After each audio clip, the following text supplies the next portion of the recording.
As we said, it's the number 5 South Fayette Lions taking on the number 3 Moon Tigers in the 3A WPIAL Soccer Championships. As we get ready for kickoff here, let's talk about, Mike, here quickly how these two teams got here. Let's start with the number 5 South Fayette Lions, who come in 14-4-2 under head coach Nicholas Rosser.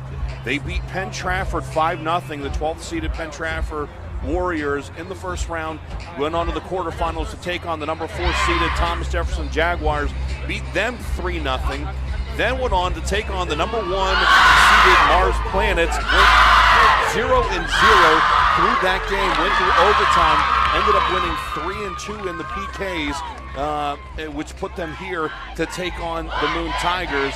For Moon, they're coming in, they went 3-0 against the number 14 seeded Connellsville Falcons.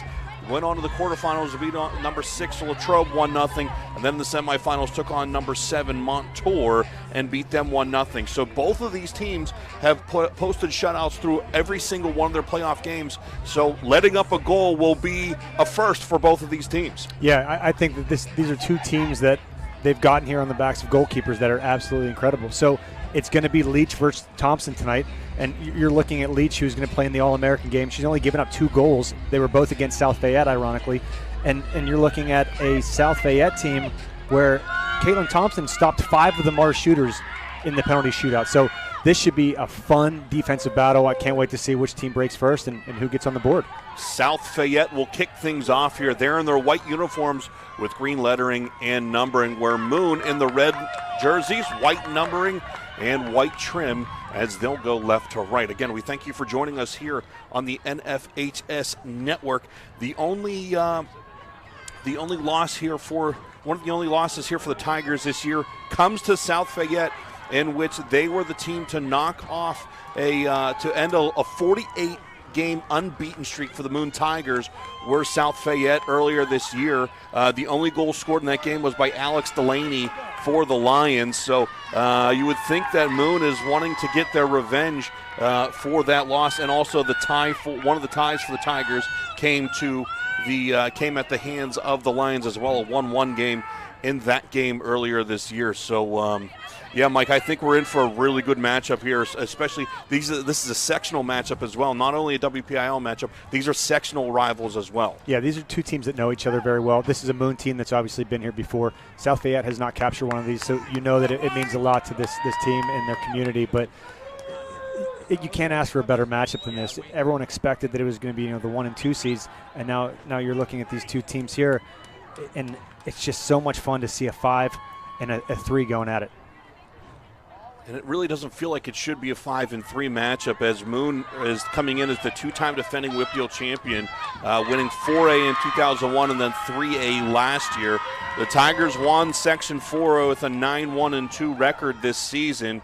And as you already said, Leach has only allowed 2 goals, ironically both against South Fayette, posting 52 career shutouts, including 16 this season. So as you said, Mike, we're going to see a good keeper battle as we wait for kickoff here at Highmark Stadium. But yeah, I mean, that's a remarkable number at any level of soccer. You look at 52 career shutouts in 4 years. Yeah, and we look at Coach Pfeiffer right now sitting down there with this team. I talked to him before the game. I said, who should we look out for? Who are your stars? And he smiled and he said, all of them. He said, this team is a family. They earned their way here together, and he's just so excited to be in the moment. And then, you look over, and you can't ask for a better matchup in terms of coaching. But, Pfeiffer's going to coach in that All-American game, and Coach Rosser just loves being here. South Fayette kicks the ball around as we start this matchup, as it goes into the attacking third now for South Fayette. Coming here in the near corner and being shut out there by Gabriel Larson was Mia Patel, and the Tigers will throw it in here into open space, and it'll be the Lions to take possession but knock it out of bounds, and it'll be another Moon throw-in. There's a lot of speed on both of these teams, so we'll see who wins the matchups on the wings. And a lot of the all-WPIAL team come from both of these teams here, 2 from South Fayette and 5 from Moon. As it's played up top now for Jacoby. Jacoby loses it. Coming the other way, trying to take the middle of the field are the Lions for South Fayette. Want to go to the corner, but not enough on that pass and the through ball. But a great through ball here going to the far corner for Moon. Taking it in that corner is Elizabeth Gallup. Gallup trying to go down the end line, and a great defensive play there by the Lions to mark it out for a throw-in. Something to keep an eye on. Moon is pushing up their outside backs. So on the left side, if that's where the ball is, they're pushing them up into the attack. If it's on the right side, they're pushing them up into the attack. So when you're playing a really talented team like this and you know that there's a lot of good goal scorers, when you now have to also mark up on defenders who are pushing up, it makes it 10 times harder. Another throw-in for the Tigers as they try to cross one, and it's going to be deflected out. So we'll have our first corner kick of this afternoon, and it'll be the Moon Tigers to take it. The importance of set pieces cannot be overstated in these games. We constantly see a ball get served in, and whoever gets on the end of it tends to win these matches. So if you can put one away here with 2 minutes into the game, that's a great sign for Moon, and you got a lot of life. Ready to take it. Moon sends it in. No one there. Headed back in towards the middle. Pinball's around, and it's going to go back to the keeper, Thompson, who will gobble it up and will punt it away as the Lions go on a counter. A big punt right away. She was clearly looking for her target there, the number 9, trying to get to her. And both of these teams seem like they're ready to play pretty direct today. That's Kate Black at the top for the Lions. But it's the Tigers defensively. Another nice attempt at a through ball, and it's whiffed on the clearing attempt. Moon will take control of it in the corner as it rolls out of bounds for another throw-in. In that area was Kendall Dydick, and throwing it in again is Moon. One across it, but it's cleared out by the Lions. Fought for now, 2 Lion defenders combined for the breakout. Trip from behind, and it's poked out of bounds, and advantage will go for the Lions. Yeah, very physical challenge starting this one off. When South Fayette got that ball in the breakout, there was a lot of open space down the wing. So if they can send that ball over top and isolate one-on-one in speed, you're going to have some opportunities here against a Moon team that doesn't usually show many cracks in their armor. Another good defensive stop there, this time by Abby Rosser to poke it out of bounds. It'll cause another Moon throw-in. That last defensive possession there, Kaylee Hendricks headed the ball out. Would have liked to have seen her maybe bring that down. She had time and space in front of her, instead elected to head it out. We're going to get another Moon throw in here. It looks like they might have called a handball on this you're right. one. I'm sorry. Thank you, Mike. They're going to set the wall up here. 2 players in the wall. She's going to drop back now. So 1 player in the wall, and Moon is going to serve this ball in. It looks like it's going to be Marina Malika is going to send one in, but if you drop one over top and you get like one of your strikers up there to get a header in, big moment. Sending it in. Good ball. Headed out, though, by the Lions and looking to clear their line. Slow down on the counterattack, will go outside, but the Tigers are all over it. Play it back towards the middle and switch fields. Coming in. That's Larson, plays it in, but it goes right to a Lion, and the Lions are playing pretty defensively here to start this game as they're on the counter here. Yep. I think they know that they're playing against a Moon team that has a really high-powered offense. But one of the things that I'm impressed with so far is the fact that Moon's defense constantly rotates their positions and their shapes. So if one player goes to the ball and they get beat, a center back immediately fills into that gap, and then they all slide over. So it's a really well-coached and well-organized team from what we're seeing so far.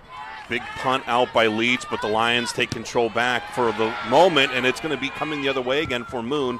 Deflecting the sideline pass and going out of bounds was Jilly Warcall for the Lions. It'll be another throw-in. Gabrielle Larson, number 7, has been getting stuck in on every single challenge, and she's playing very physical today, letting these players from South Fayette know it's going to take more than that to get around me. Patel again knocks out of bounds, so we'll get another Gabby Larson throw-in.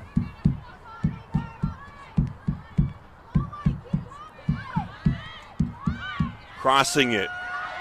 Looking to take a shot, stepping in front of it. Has another attempt as Moon. Can't turn her body. Shot blocked. Shot attempt coming from Snyder, and the Lions clear their line again. It's tough if you're South Fayette and you're trying to clear this ball out, but instead you keep dumping it to Moon, and they're just resetting and reloading and coming back at you. You have to find a way to get it to your target's feet and possess. And this one's going to roll out of bounds. So we'll have our first goal kick of the night or the afternoon, excuse me. It'll be for the South Fayette Lions. Caitlin Thompson will kick this one away. Interesting that both of these goaltenders have been pushing their teams up, that they're choosing to send long balls out. They're not really trying to build it out. It seems like they don't want to make a mistake in the back. They're content serving it up for 50-50 balls in the middle.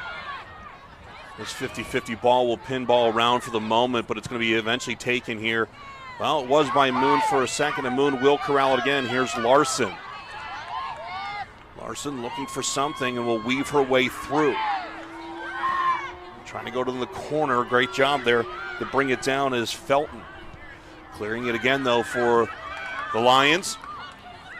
And now taking it up top is Warcall. Warcall will lay it off, and Black is trying to chase this into the corner.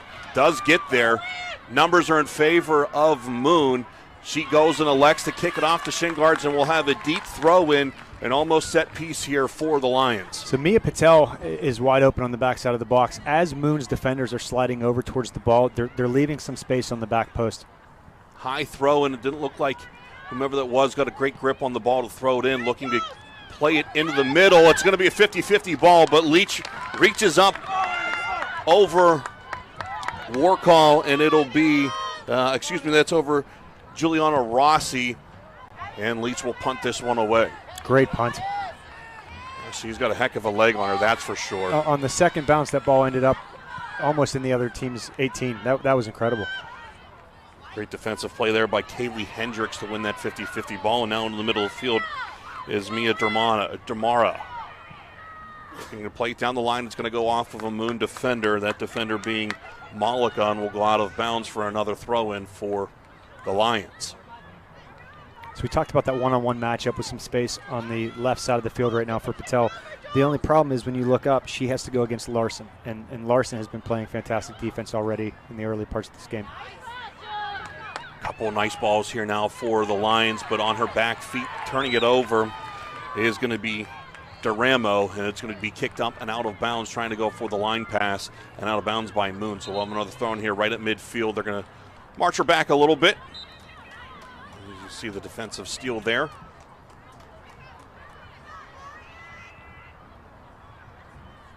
Header goes out of bounds off of Black Glass, so it'll be a throw in for Moon.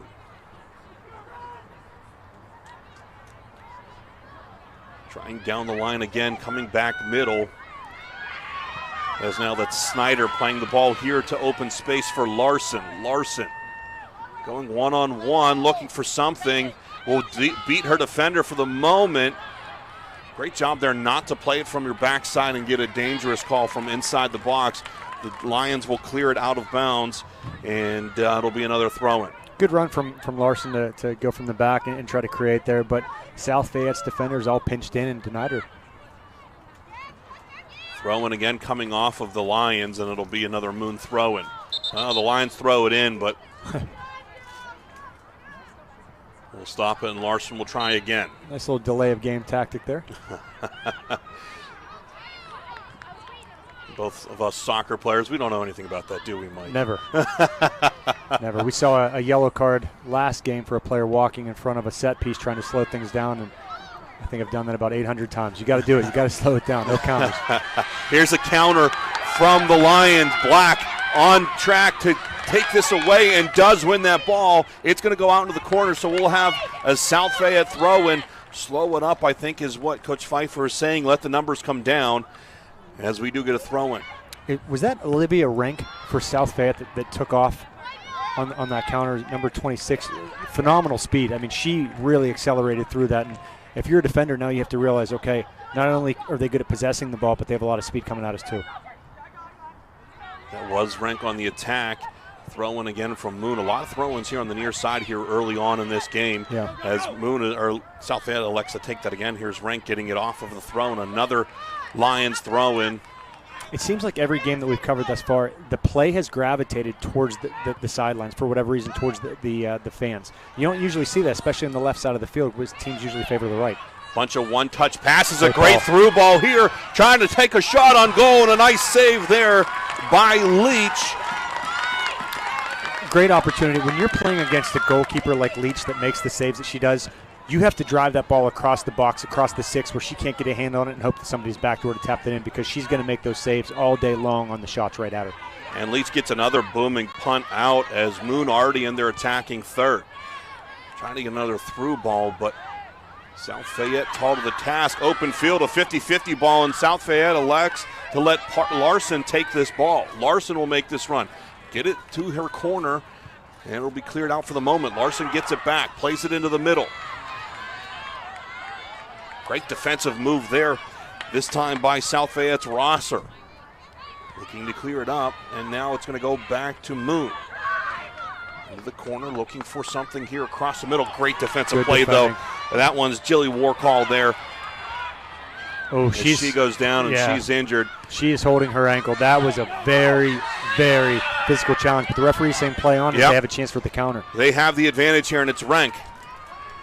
Renk into the corner, and it's going to be kicked out. We'll have a set piece this time. We'll get now an injury timeout as Warcall gets up. She's walking, but she was down long enough that they're going to stop play for the moment. We will get a set piece after this. Renk says she's okay. Warcall says she's okay, and we'll keep on. She shrugs off the trainers, which was really big for her, because then she doesn't have to come off the field. If the trainers go on, she has to come off the field for an injury. Sammy Scherer will take this corner. It goes in, headed out, though, by Moon for the moment. Still within the 18, and Renk will try to take a deflection. One shot in, it'll go out for a goal kick. We'll have our first substitution of the afternoon as Ava Estrite comes in for the Moon Tigers. And getting the early seat is going to be Adeline Jacoby. And we'll get to see the leg off the ground from Leach this time as she'll have her first goal kick. Plays in an open space, but it's taken by the Lions for the moment. Played forward and now back to Duramo. Duramo will play it back to her defense. Will try to play a through ball. Gets up momentarily, trying to draw a call. Actually, they're going to call offsides, I do believe, there on the far side, Mike. And so we'll have stoppage here for the moment. Yeah, she was trying to lobby the referee there that she went down in the box, but no foul call, just the offside. So they'll play out. But if you're South Fayette, you have to swing the ball faster. You have to get into the open spaces because Moon continues to flock towards the ball. There is a lot of space on this weak side. Open space, but an unlucky touch there by South Fayette. Will go out for another Moon throw-in. And, well, I think we've learned the name of Gabby Larson pretty early on here as she's taken almost every throw here for the Lions, or excuse me, for the Tigers, and we'll take another one here. Looks down the line, no one really showing as this ball is going to be cleared up for the Lions. Dribbling in through three people as Warcall will get that clearance. He'll go over the Moon defender and slips on the play, and so did Renk. Going through the ball, though, is going to be Juliana Rossi. Renk will fight for it, wins that battle, and try to keep it in. Unlucky. And can't do that as it goes across the end line and out of bounds. With the speed that Renk has, if that ball is not bouncing around, if they don't get a foot on it, she's off to the races. And as she continues to put pressure on this defense, they're going to have to make decisions. Do you step to the ball and make a tackle, or do you try to slow her down on the counter? South Fayette started this game very defensively and now have been on the attack for the last few minutes in this first half. In this 3A WPIAL girls matchup between the Moon Tigers and the South Fayette Lions. No score so far as we're about 26 minutes into this first half of action. Ball goes out of bounds on the far side, and it'll be a throw-in for South Fayette.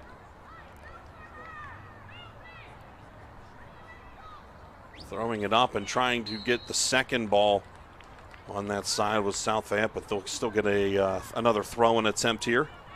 It seems I'm sorry, no, they're going to call foul. I'm sorry, Mike, I didn't mean to cut you off there. So we'll have a free kick here for the Lions. It seems like it's been a pretty fair matchup so far from what we're seeing. You know, Moon is obviously much more aggressive in terms of how they're defending and stepping up, but it's really been back and forth throughout the 30 and 40-yard line on both sides of the field.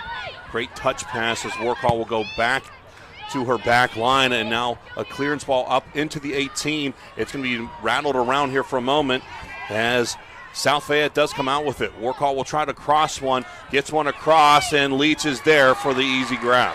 So if you're Moon and you know that Leach has the punt that she has, push the entire lineup, try to get numbers in, and just you're basically going to start out on the other team's 30. This one a shorter punt, and we're going to get a foul this time is going to go against Mia Patel for South Fayette, so it'll be a free kick taken by, looks like it's going to be Marina Malika, one of the all WPIAL players here for this Moon Tigers team. And she looked to the right to play a quick ball to Larson and try to get to her feet, but credit to South Fayette for marking up and not letting her do that. Great defensive clearance there as Rank will pass it to herself on the far side, but it's going to be taken away defensively by McMahon, and will play it back to her back line and Leach. Leach will clear it up, but it's going to go right in the area of South Fayette, who will possess it momentarily.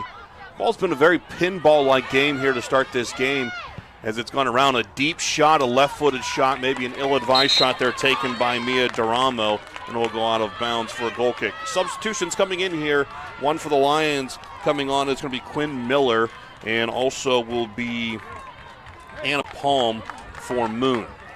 South Fayette's target players, they interchange a lot, and when you do that, the defenders can't get complacent and settle in and mark one player because they're getting constant looks from both players who play very differently. So really good tactic there by South Fayette.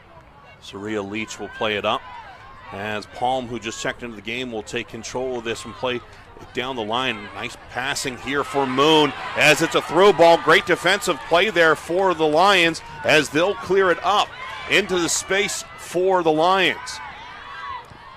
McMahon. It's Duramo here coming near side for Warcall. Will try to get a clearance pass. Great leg there by Larson to knock it out. Throw in, and we're back at it again. Another throw in here for the Lions. It seems like every 5 seconds we're calling Larson's name because she stops all these counterattacks on the left side of the field. Larson, a senior defender here for the Moon Tigers. And she's one of the all WPIAL members for this Moon team as Leach gets this ball in her box and will punt it away. Another booming punt. Yeah. We've covered every game now on the boys and the girls side, and she has the furthest punt out of any goaltender on the boys or the girls side. It's really nice to have if she can send that ball up for you. Mike, you took the words right out of my mouth. I was getting ready to say that. She does have a very impressive punt. I mean, I've seen very few boys be able to do that at any level, and I know we'll have some of the 4A games here later this afternoon, but I mean, that's a huge plus to have for your goalie to be able to play that up like that. Sure. Shooting up is going to be Hendricks coming up from her sweeper spot. We'll try to play it up for Warcall, and it'll be bounced around now as it'll finally be South Fayette to possess it for the moment. Will roll out of bounds off of Patel, and it'll be another throw in for Gabby Larson. Spala made a 65-yard run there, and she wanted that ball back into space. They weren't able to get it to her, but when you're playing a Moon team that steps up as aggressively as they do, if you can play that ball for a little give and go and get it back, you'll get a lot of space when you receive it. Spala's been very big in the instrumental in this game here defensively for South Fayette so far in this matchup. Go down the far side there and playing it off of him. Moon defender. South Fayette as we'll get another throw in here. Not a lot of play up the middle of the field here so far in this matchup, as we still have 20 minutes here remaining in this first half of action here of the 3A WPIAL Championship, Girls Championship between Moon and South Fayette. We have no score here. There's only really been one shot on goal so far, and that's been taken by South Fayette, and Leach was tall to the task. As we'll get a goal kick here from Caitlin Thompson. Thompson made 5 saves in the PKs against Mars in that semifinal matchup for South Fayette. Was able to stop them and propel her team to a 3-2 win. You talk about, I know we haven't seen any PKs yet here, and not really a whole lot of action taken here for Thompson so far, but when you have a goalie like that can propel you to only stop or to only allow 2 PKs. I mean, I'm an ex-goalie. I know exactly how hard they are to defend against. It's pretty much a guessing game. It's 50-50. But when you say 5 PKs in a semifinal match to boot, I mean, that's a heck of an effort. as we'll get a foul here. Going to be war call on that foul. We'll get another set piece here for Moon. Yeah, that's unheard of to make 5 saves in a PK shootout that goes to 7 rounds. And the amount of confidence that gives your team, knowing that, hey, look, if we get into PKs again, we're in a pretty good spot. But on the other side of the field, you have Leach, who's playing in the All-American game. So what a really cool battle this is. And you hit on it in the pregame there about how this is a goalie matchup, and so far goalies have been taught to the task. Malika will take the set piece, gets a good ball in, but it's going to go right into the hands of Thompson, and Thompson will play it quickly on the far side there, as it's Quinn Miller, who checked in recently, marching up the field. Turns it over, though, to Malika. Malika will come the other way. We've seen a lot of games thus far where teams shoot it long. Great ball in here as it just bounces over the head momentarily of Felton. Felton is going to be called for a holding foul, and it'll go the other way here for South Fayette. That's a good break for South Fayette, but a lot of these games we've seen shots from far out. You have players trying to chip a goalie from 35, 40 yards out. That's not going to work on these two goaltenders. They're way too good. Their positioning is way too good. You're going to have to earn your goals and get your team up and put one in the back of the net. Rank gets position, plays it in front of her. Looks to cross. Great defensive effort, though, by Moon, as it's Madeline McMahon to come back and knock it out. We'll get a corner kick as a couple of South Fayette Lions will check into the game.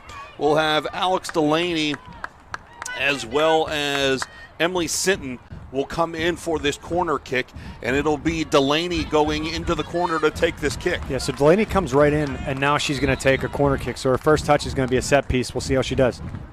Good ball in. Skying out is Moon. There on the counter. Trying to play it up, and it's going to be poked out of there and back upfield. This time it's Quinn Miller. Has space, takes her space, takes a shot, slips on the shot, and it'll roll in on Leach, who will get her second save of the game and will punt this ball away. 2 slips last game and now a slip early on in this game. Something to keep an eye out for. All bouncing around, and it'll eventually be the Lions playing it up for Rank. Nice touch pass here to the near side for Patel. Patel gets it right on the end line, and we'll play it back up for Rank. That's going to be Delaney. Get poked back, and it'll go all the way back into the defense for Abby Spalla. Spalla trying to go upfield, and instead it's going to be Malika on the far side here for Moon. Spalla and Larson both strike me as defenders that probably don't play defense for cup teams. I'm assuming maybe a center, mid, or a forward. Their ability to both dribble and penetrate through the lines and create is unheard of. Mia Patel wins this ball momentarily, but can't get a great touch on her second touch, and will go out of bounds for another Gabby Larson throw-in.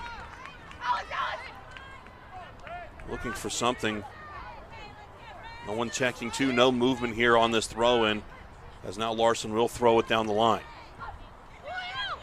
Skips around, and 2 Moon Tigers will take control of this here, as it's going to be a collision of 3 players on the sideline. Poked away, and the foul is going to be called. This time it's going to be on Sydney Burns, the 5'11 senior for South Fayette. This is a nice distance here for Moon to serve a ball in, maybe put one on frame, and we'll see who they're going to send up here. It looks like it's going to be number 3, so Marina Malika is going to hit this one. And just taking a look, South Fayette's going to run a higher line at the end of the box, so they're not letting anybody get in behind them unless they beat them with speed. Ball's played in. Thompson gets knocked over, but does make the save. Crowd wants a call there. They thought that their goaltender made the save and then got pushed after the play. I'm okay with the no call. Here's a nice flick on. He's going to go up forward, but not being able to get there was Delaney. It's going to be a throw-in, though, for Mia Patel, and the Lions. We had another ball in the field in the corner. Now we have an easy throw in here. Coming to mark back. It was probably not a good touch there by Duramo. But shooting up here for South Fayette. Flying up is going to be Anna Fraps. will lose control of it, and it'll be Moon throwing. This would be a pretty cool feeling if you're South Fayette, knowing that your boys and your girls teams are both playing at Highmark today. Yep. And I can tell you when I was walking in here, Mike, it was all green and white walking all the way in from the back of the parking lot all the way through. As again, the boys team will take on the Hampton Talbots after this matchup. We've got 14 minutes remaining here in this first half. We've no score here from Highmark Stadium, as it's been a pretty, I'll say a pretty 50-50 game here so far, Mike, as it's been a couple attacks both ways, but the save percentage right, or the saves will go to Leach. She is 2-1 on Thompson. So more scoring attempts for the Lions. That was a great through ball, but Delaney was not ready for it. Fighting for it back, though, is South Fayette and getting knocked off. And they were going to play advantage for the moment, and now it'll be a free kick taken for South Fayette. It was Quinn Miller who was knocked off her feet on the far side. He was looking to see if they were going to let them play on, if there was an advantage, if they created a play, but he brings the whistle up and brings the ball back. So now it looks like Spalla is going to go ahead and get a chance to serve one in. Same defensive format for the Tigers on the near side, trying to hold the 18-yard box. It skips through. Patel puts one on goal, and Soraya Leach will scoop it up and will have her third save of the game. Here's that punt again. Quinn Miller here in the middle of the field. We'll play it back, but it's going to be taken over by the Tigers. Rosser for Patel. Patel tries to play it into the corner. Possessed momentarily here by South Fayette, but tripping up, and they're going to call it advantage Moon, and we play on. Could have gotten a handball there, but they're saying it hit the shoulder. I thought it was going to be a handball for a moment there against Sydney Burns. Crossing ball in. Spalla, that's Warlock, on the near, Warkle, I've been saying her name all wrong.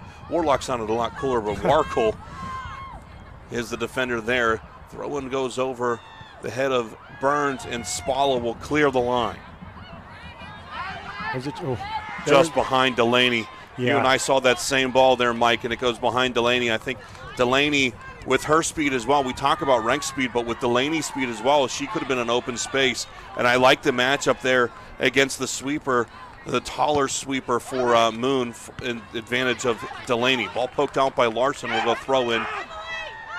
I think a key for South Fayette is you have to make sure that Larson overcommits, and then you have to play that ball in behind her, because if you're going to serve it when she's there, she's going to keep winning it. But if you can get your players into space with speed, that's how you're going to break this defensive line. An unintentional handball against Alex Delaney, as it's Larson here again to take this free kick. They want to play it deep, so they're looking to spread the field here. Good ball in. One, and it's going to be flicked on. Playing it through. Down goes Thompson. This time they will get the call against Moon. As going in a little too hard was Sydney Felton. Knocked over Thompson, didn't give her a chance to make the save. And it'll be a free kick for South Fayette. That ball coming out of the box here. Very physical challenge going up in the air for that one.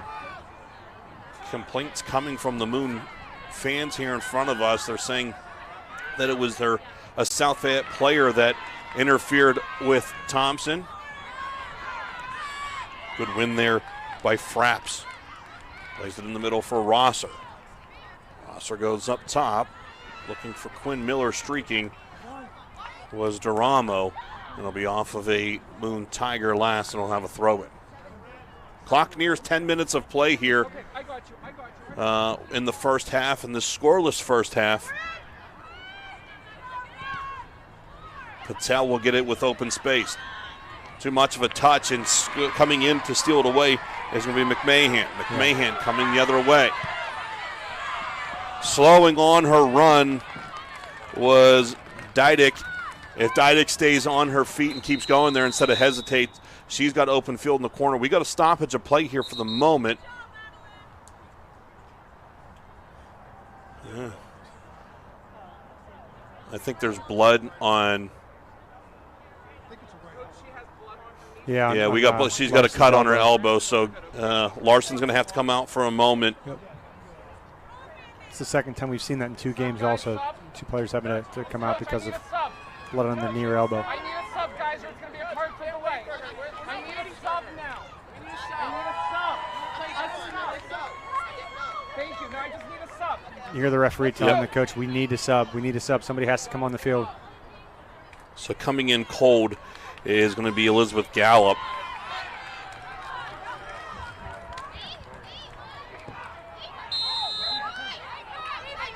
And there's a little confusion here, Mike, as looking to check back defensively is Ava Estrite, who is not a typical defender here. She'll come back and play the right mid or the right defense for Moon momentarily. Set piece will come here off of the dead ball foul against the Lions. I think there's a pretty smart play there by Coach Pfeiffer, too. He kept saying, what was that? What was that? And he was buying more time that Larson could get back. So almost nothing happened while Larson was off the field, and she's back up on the line. Malika to attempt this free kick. Puts it in. Thompson's there, tall to the task again, and we'll get another save. Punts it before her numbers are downfield. Delaney will play the second ball. You have to think they're looking for a fast counter while Larson is off the field right now. And now we'll see Gabby Larson come back into the game, as it'll be Ava Estrite to come off the field. And Malika will go back to her normal side on the left side as we'll see Larson come back in. She's got that red band now on her elbow. Estrite comes off laughing as she didn't know what to do. She's not a typical defender, played center mid here as she checked back in. Quinn Miller tries to play it up. And instead, it's going to keep bouncing. It's going to stay inbounds on that far side. And Moon will eventually come away with a great turning ball there by Felton. Felton battling. I thought that was a pretty good attempt there by Fraps. That's what I thought. And Felton is actually going to be called for a foul there. Mike, I would have been okay with a no call there between the two. I thought it was a pretty equal ball. Yeah, the last game that we saw, there was a lot of physical play, but they were letting them play. Obviously, different referee crew, so you have to kind of feel it out and see what the calls are going to be and then determine how much you can get away with. The Moon fans react to the replay shown on the scoreboard here at Highmark Stadium. As Felton slips, Fraps will tap it up. Felton tries to play through it. Taken up at midfield by Lillian Snyder. Snyder tries to play a ball up. Miller is tall to it as Fraps will clear it up. A high ball, and the first touch will be by Moon. Instead, it'll be staying Moon. Knocking it out is going to be Quinn Miller, and we'll see another Malika throw it. The majority of teams that we've seen at Highmark this week, they've been playing a 4-3-3. Because South Fayette runs a 4-4-2 with the diamond midfield, they have 2 wide players. And because their players are wide in the middle of the field, we're seeing a lot more action on the outsides, whereas a lot of the other games, it was right up the middle of the field. So we're seeing them spread out Moon a little bit more, but Moon counters right back and says, we'll match you there with speed.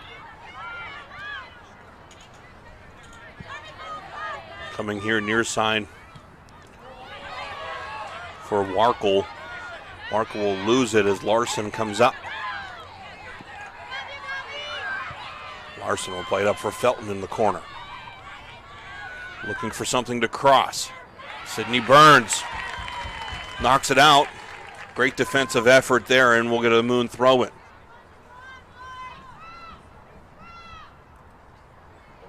Tapped out, though.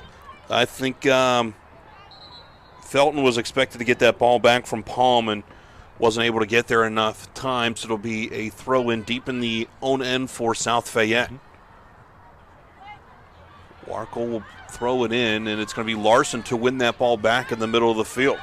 Makes a nice turn, looking for something. We'll check back, and we'll play it on the other side. Larson is really starting to get up in the attack, and if you're South Fayette, you have to take advantage of it right now while she's trying to backtrack. And here's a big counter, as Mike said. But not being able to play it cleanly was South Fayette. Fraps is up from her defensive position. Here's Spala. Quinn Miller will play it in for Rosser. Rosser, nice tap, will come here near side for Mia Patel. Will play it back to Warkle. Warkle goes back to Patel. Plays it in the middle for Miller. Miller has space, goes into the corner. 17 is wide open on the backside right now for South Fayette. If they swing it to her, one more ball. Sinton tries to get it to her, not out wide enough, and not attacking strong enough was Duramo, and it'll be Leach with another save. In big games like this, you always see players staring at the net because that's where you have to end up. But if you pick your head up and you scan the field and you play that ball wide, you're going to have a lot of opportunities to get the ball back to you with more space created. Great effort there by Quinn Miller to win it. Tries to play it up, and it's going to be too far ahead of Emily Sinton. And Leach will come off her line, and we'll pick this one up. 4.5 minutes to play in this first half of the 3A Girls WPIAL Championship game here from Highmark Stadium. A scoreless game between section foes Moon and South Fayette as Delaney will play it across for Sinton. Sinton with a great touch plays it back for Quinn Miller. Miller will take her space, and that space was closed very quickly by Moon.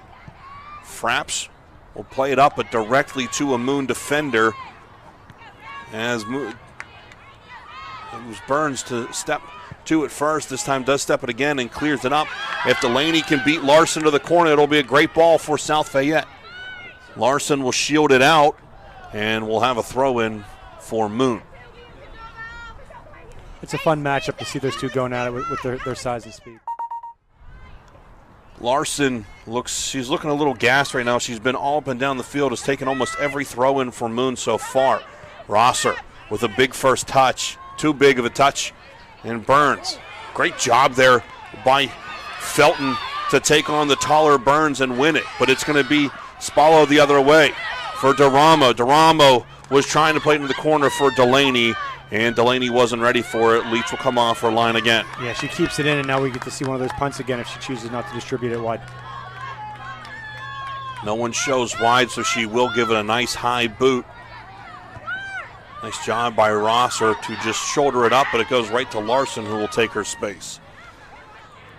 Larson into the corner. Here's Felton. Yeah, you can see how tired Larson is. Yeah, she's been putting in a lot of minutes, working really, really hard. And something to keep an eye on. So when Rosser won that ball off the punt, she screamed to her teammates, you have to win the second ball. Somebody has to challenge. So they're doing a great job of winning these punts, but then they're not keeping possession once they do it. So you can't win it and send it back to the other team. You have to find a way to build it out, especially when you have the possession that your team has. So it'll be a free kick taken. They're going to call a foul as Malika will take the ball. It will take the free kick here. She's complaining that the wall is too close. I don't believe it is. Coming up again off the line is going to be Thompson to make the save. She's going to play quick for Quinn Miller. They're going to try to counter here quickly. They have the numbers through the legs for Miller. Delaney tries to win this ball, but the second ball won by Moon, and it's cleared up for Felton. Felton has it for a moment, and Warkle will take it and will clear it out of bounds for another Moon throw-in. If you're South Fayette, you have to find a way to get out of your end without just clearing it. Try to keep possession and build out.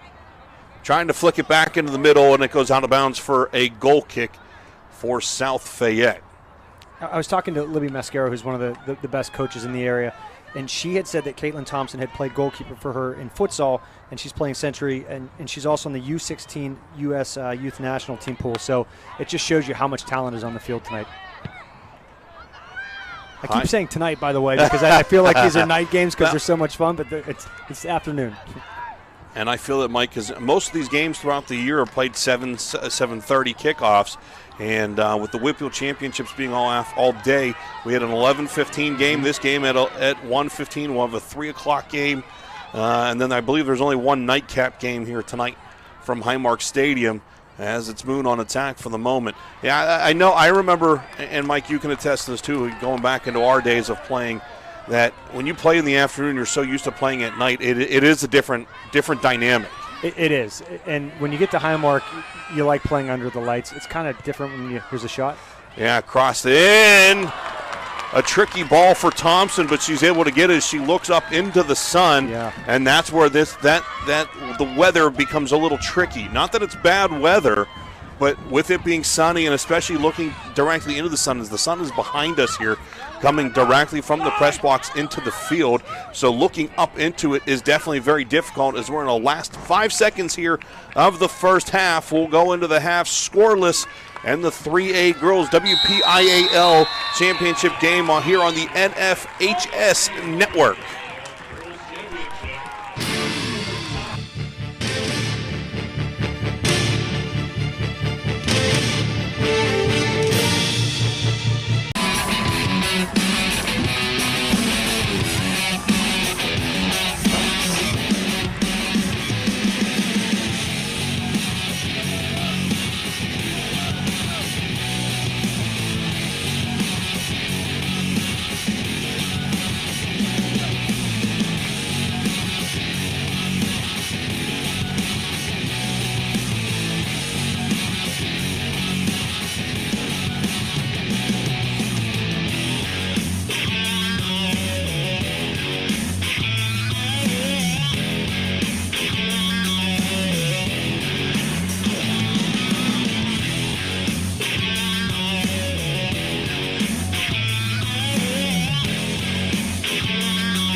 We welcome you back into Highmark Stadium here on the NFHS Network, bringing you WPIAL Soccer Championships here from Highmark Stadium. It's 3A Girls Soccer. Scoreless at the half as we get ready for the second half here between South Fayette and Moon. Dave Franzek alongside Mike Powers here bringing you today's action between these two sectional opponents. Moon in their in their red uniforms with white lettering and trim. They'll start with the ball to start the second half. And South Fayette in their white with green lettering. Taking a look at some of the statistics though, Mike, from the first half, both keepers coming away with 5 saves in that first half. But the better scoring chances, I thought, were coming from the South Fayette side as they made Leach come off her line quite a few times, and they'll just clear the ball up to Sydney Burns here to start this half. But shots on goal, they credited Marina Malika with 3 for Moon, and Kendall Dydick with 1, as well as Lillian Snyder and Alexandra D'Alessio with 1 apiece. We'll have our first set piece of the second half here, and it'll be Moon taking it. And again, it looks like going to hold that line right at the top of the box, and we'll see if they can drop one in. But on these goalkeepers, it's so hard to test them from this far out. If you can drop that ball in right around the PK spot and let one of your players get a touch on it, that's probably going to be your best option. It'll be Gabrielle Larson to take this free kick. I love when the referees count out 10 paces and then they turn their back and you see the players take 2 steps forward. Yeah. Larson from deep.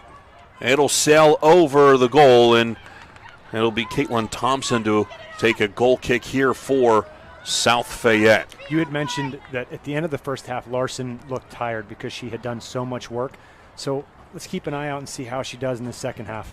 It looked like her and Malika and one of the other defenders went up to their coach there at the half, and we're trying to figure out, Coach Pfeiffer, as they were trying to figure out maybe a better dynamic for how to take on this defense, maybe to look to how to take out these, to start a counterattack for Moon, especially with the way that you've seen Malika and Larson run up and down the field on the outsides. Yeah, and we had said earlier with South Fayette having two players playing wide in the middle of the field in that diamond midfield, if you can play that ball wide and then get it back to your center midfielders, then you can create. And they're trying to do that right now and swing it, but obviously we see South Fayette steps through and wins the ball on the counter. And that was Fraps who came speeding up to take that ball away.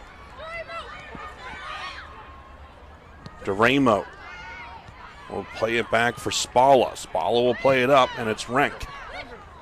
Rank wanted to go down the line. Fraps is going to chase it, but not enough space as it does skip out of bounds, and it'll be a Malika throw-in for Moon. One of the best barometers to see the skill level of a soccer player for anybody sitting at home that maybe isn't a big soccer fan. If you see players constantly looking over their shoulders and checking their shoulders to see where the ball is coming from and where their pressure is, that's how you can tell. And both of these teams do that constantly. Fraps throws it in, and DeRamo flicked it into the corner, but no one there for South Fayette. And Moon will be content to just knock it out of bounds and cause a throw-in for South Fayette. Throwing it in, and it's going to be Rosser playing it back. Rank tries to play it across the middle. Lay it back for DeRamo. DeRamo can't do anything with it, so it's going to be Rosser. Rosser trying to play it back up top. Mia Patel wins it, but it's cleared out for the moment. Playing it back into the box, and it'll be an easy scoop up for Leach. I bet you we see a big punt. A high punt for sure. As it goes about 3/4 of the field. It'll be played up. Moon trying to do something. It's Sydney Felton, but Sydney Burns will win that ball and will play it up. And Larson corrals it for Moon. Temporarily, that is. As it's Juliana Rossi on the far side applying the pressure, and will win the throw-in on the far side for South Fayette. It looks like Sammy Scherer on the right side of the field has 20 yards of space in front of her if you're South Fayette. Again, swing the ball, try to get those isolated one-on-one matchups. And said that's going to be Felton the other way. Tries to play it across the middle, and Spalla will knock it down, and it'll roll out of bounds as Burns can't keep up with it. And it'll be a throw-in deep inside South Fayette territory. Crossing ball. Skips through. Best attempt. Thompson. Yeah, Elizabeth Gallup, who had the look there, she had a fantastic run sprinting through the box, trying to get the ball one play earlier. That didn't get to her, but she has an opportunity there, and she looks like she's ready to work the second half and put one in. That's probably the best attempt for Moon here today, as it's going to be Rank here on the near sideline, just skips up off of her shin and will skip out of bounds for a Malika throw-in. There was a lot of kickball back and forth in that first half, and obviously nerves play a part of that. But when you think about possession, you would have to assume that Moon would possess the ball because they've been here so much, and they're a super talented team with a lot of experience. But it was actually South Fayette that had the advantage in possession with 54% in that first half. Fraps will throw it in. Rank was making a run, but she had her back to the ball, and this time it's going to be flicked to her, though. She gets a nice touch to it, but it's a little too much, as good job shielding it back to her goalkeeper was Vea Wyke, and Soraya Leach will pick it up. Another punt. And you know what, looking at her form too, it's not the cleanest form, but it works for her. It's hitting almost off of her ankle, her shin area when she punts the ball. Her ankle's a little locked on that punt, but you know what, Mike, if it works, then you know what's the saying? If it ain't broke, don't fix it. It has to be a super powerful leg because, like you said, it looked like it hit her shin pad and it still goes 70 yards in the air. But you see a lot of boys nowadays, they use that drop kick where it bounces and they hit it, and she just takes it clean right out of the air. I never like doing that punt. No, it's too risky for me. Me too. Yeah, you got to trust the turf. As that ball's hitting, then you're going to get a clean bounce back up. Malika will take a throw, and as Fraps knocked it out of bounds for South Fayette, Fraps will step up again and will defend it out. So we'll reset. So South Fayette is defending with 10 players back right now. So Fraps and Felton getting a little chippy down there in the corner. Fraps wins it again. We're just going to keep marching down the field here by throw-ins. And the referee saying move up to Malika.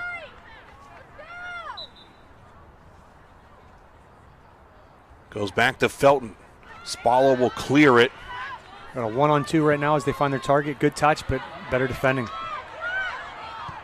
That was McMahon coming through. Collision here near midfield, and it's going to go awarded to South Fayette as McMahon made the nice defensive play, but will commit the foul.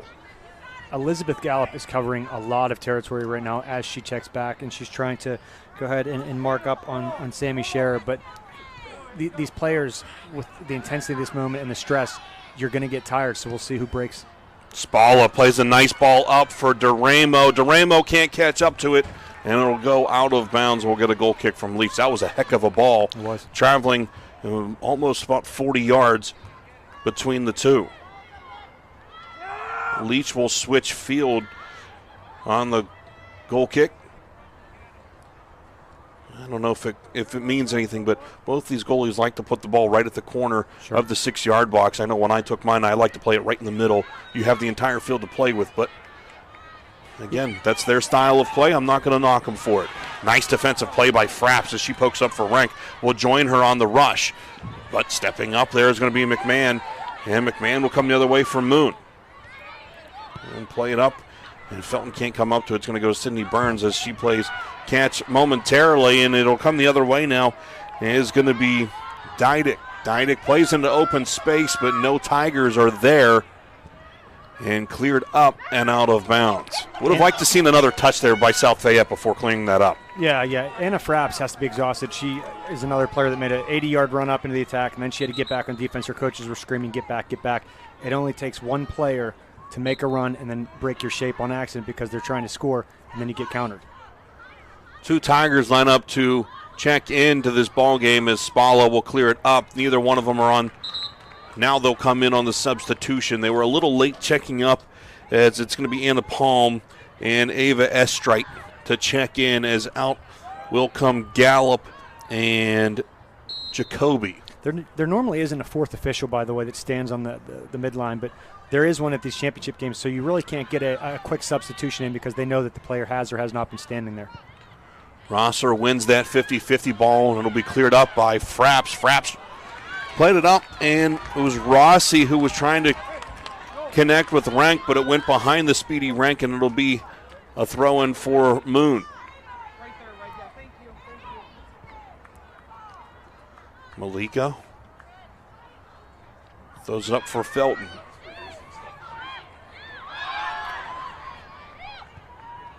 Nice ball up the middle, but Spalla comes up.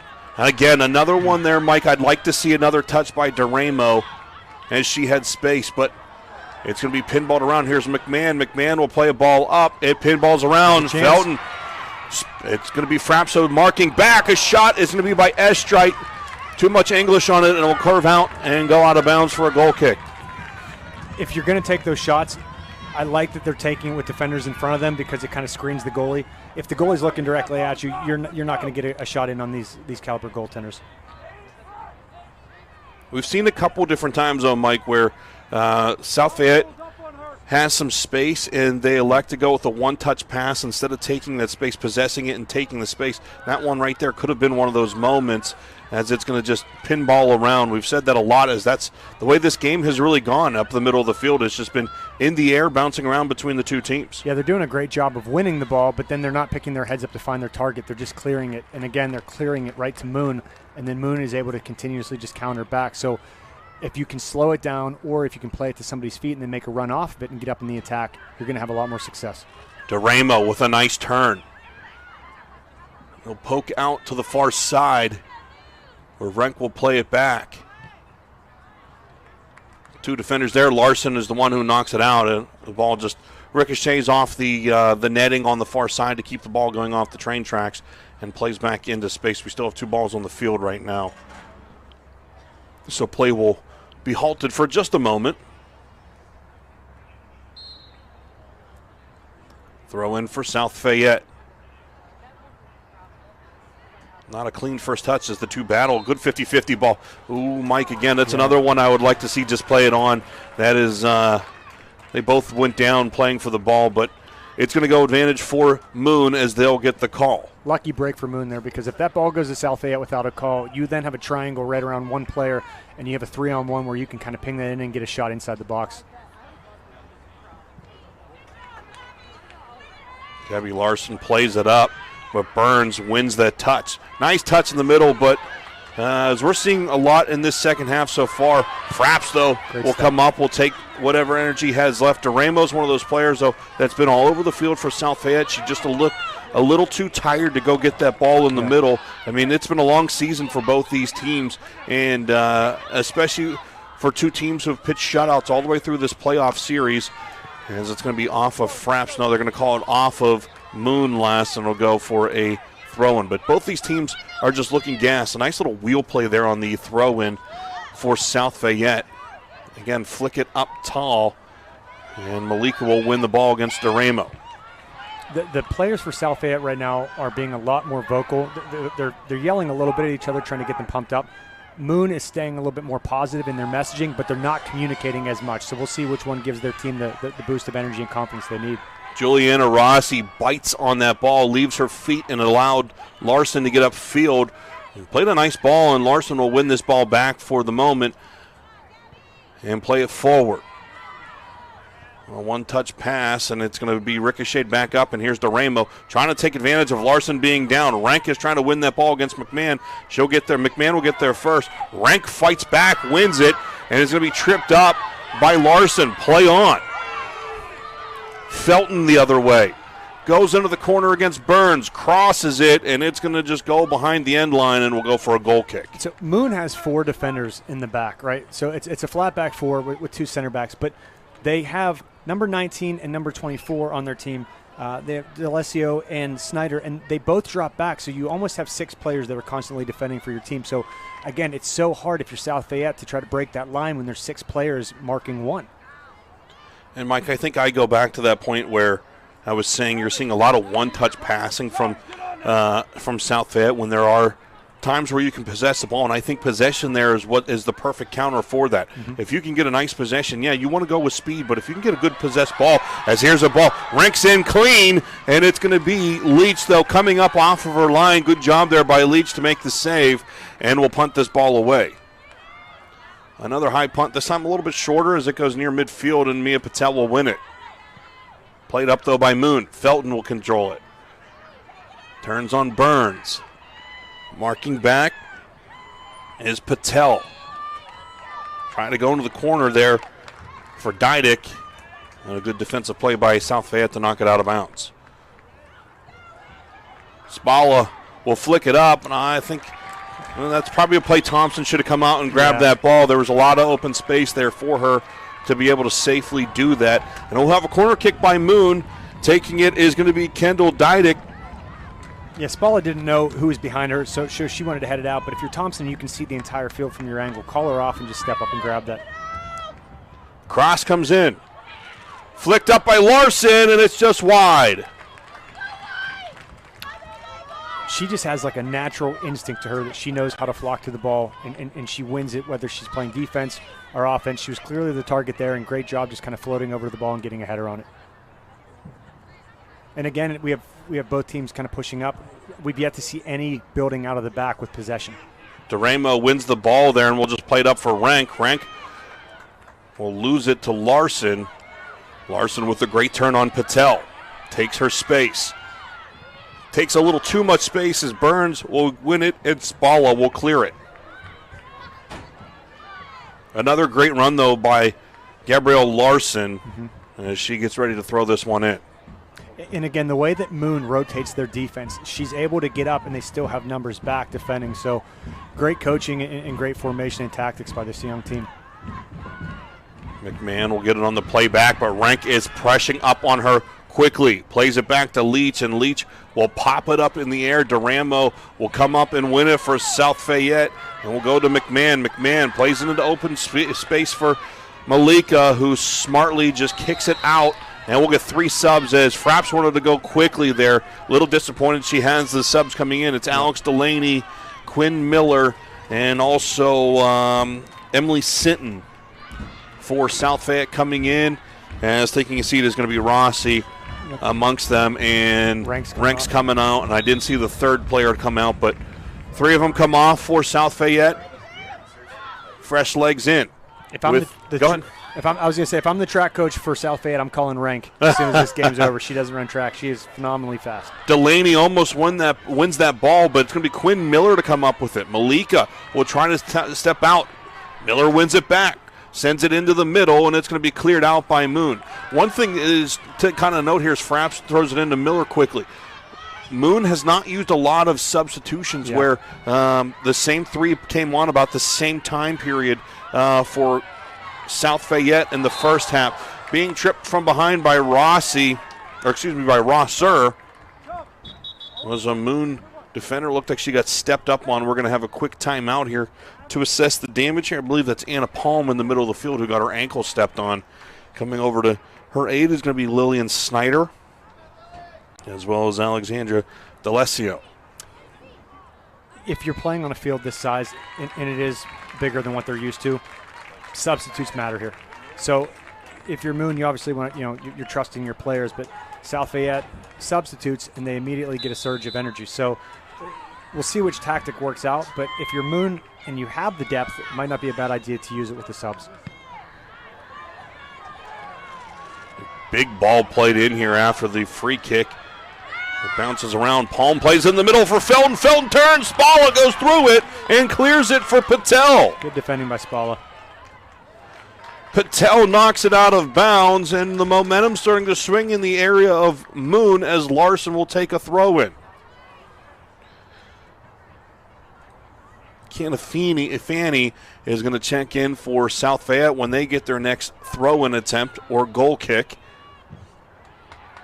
And another one well defended on the far side there. Quick throw-in by Larson. Looking for something into the middle. Plays it in, and maybe Rosser, who will defend it, does it again and will knock it out for a corner kick.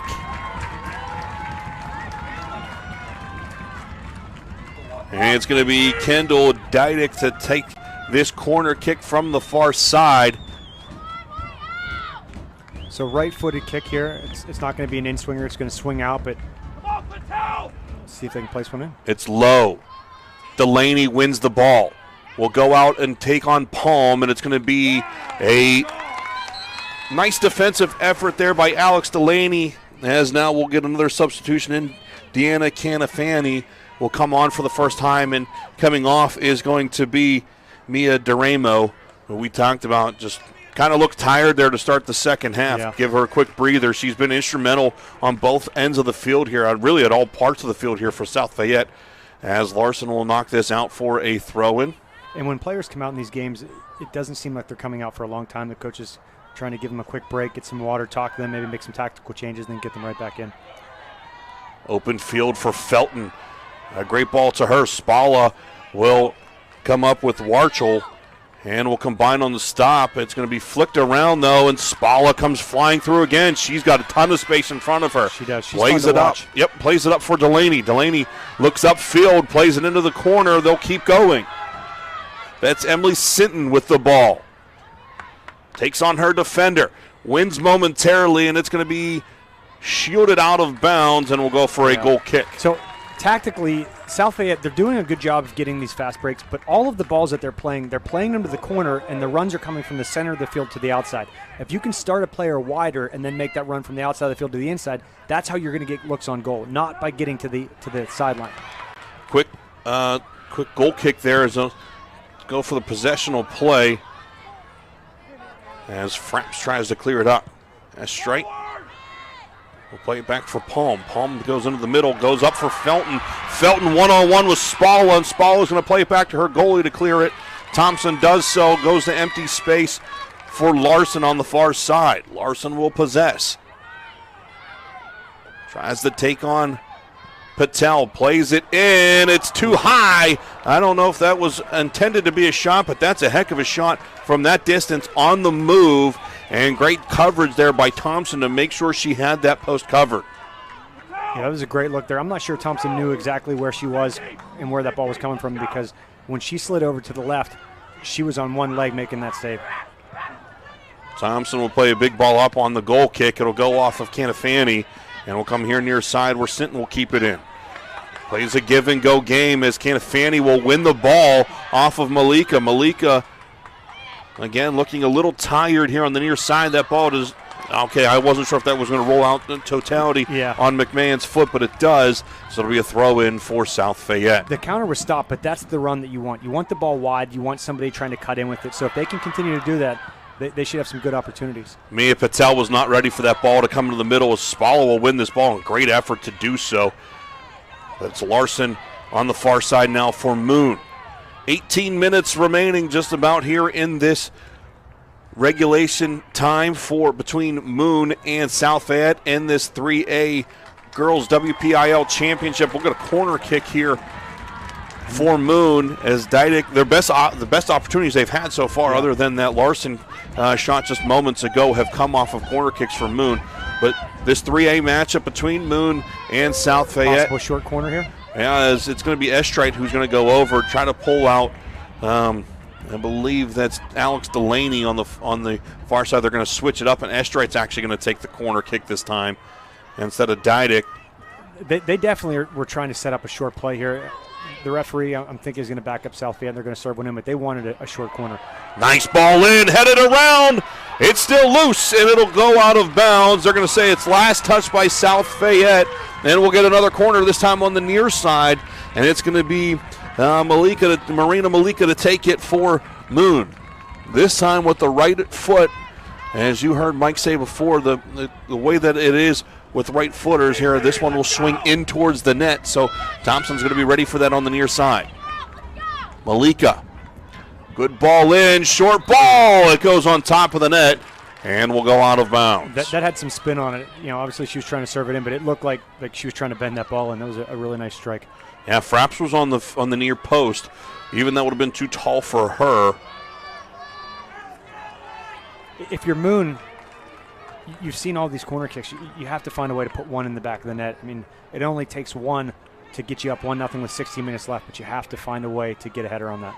Larson won the ball from Patel, but kicking it out of bounds was Dydick, and will get a throw-in for South Fayette.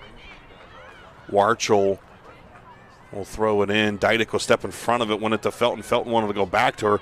Good job by Warchel to march her back towards midfield. Gets the double team, but will win through it. Rosser wins it back, though, for South Fayette. They want to counter. Alex Delaney wanted to go in front of Malika, and they couldn't get it to her there. Canifani wins it back and is going to get tackled at midfield. But going down injured is going to be Lillian Snyder trying to draw the call. She can't even stand on her ankle right now. She got tied up and went down. She's going to walk it off. So, again, like we've seen on all the other set pieces, Moon is going to run a line right on the box. They're going to push them up. They don't want anybody by their goalkeeper. So if you can drop this right by that PK spot and get a piece of it.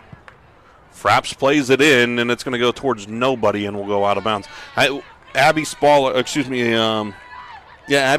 was here right in front of us, Mike, unmarked, and she wanted the ball quickly, but the refs held up play, and Estrite was able to come out and notice that and mark her up so they couldn't play that quick possession game to her. Would have been a nice play because she would have had about 20 yards of open space in front of her. Yeah, and she's fast, and these defenders are tired, so it would have been a really nice opportunity for them. If they could do that on the next piece, it might be a nice way to shake things up.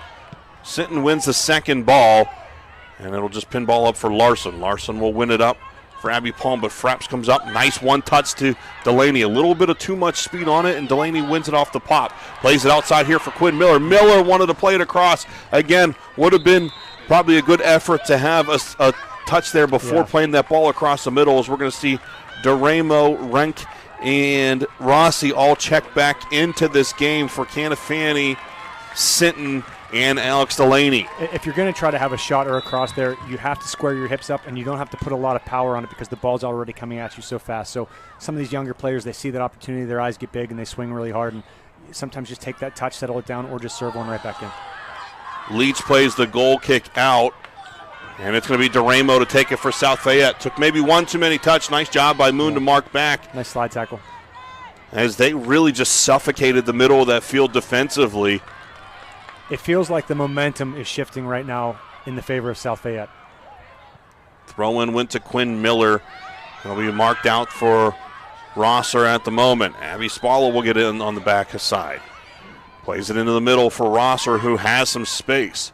Will take it, played in the middle for Duramo. Duramo spins around, plays it for Quinn Miller. Miller, one touch to Renk. Renk goes down the end line, plays it across, and will go on the outside of the goal and out for a goal kick. Really good combination play. They're pinging the ball around, they're moving a lot, but you have to drive that ball to the back post, low on the ground, and hope that somebody's there.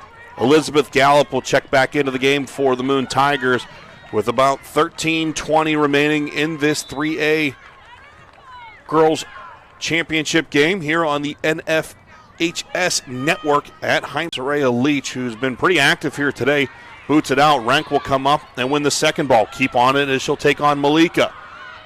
Squares up, goes into the corner. Tries to play it off Malika's foot and does, and will get a corner kick out of it, so Fraps will march down and will take this corner for South Fayette. So if you're South Fayette, your center back is listed at 5'11", and she looks taller than that, to be honest. Maybe leave two of your speedsters back and get her up as a target. Mike, that was exactly what I was thinking too, as this ball comes across and flicked out by Mia Patel. Yeah, at this point in the game, I can't see how that's a terrible option at all. No, and Sydney Burns towers over everybody. She plays physical. She wins headers in the air defensively. So push her up, like we said, leave two speedsters back there. You're not going to get beat on the counter. Get a chance for a goal with 12 minutes left. Leach isn't going to take this goal kick. It's going to be Malika.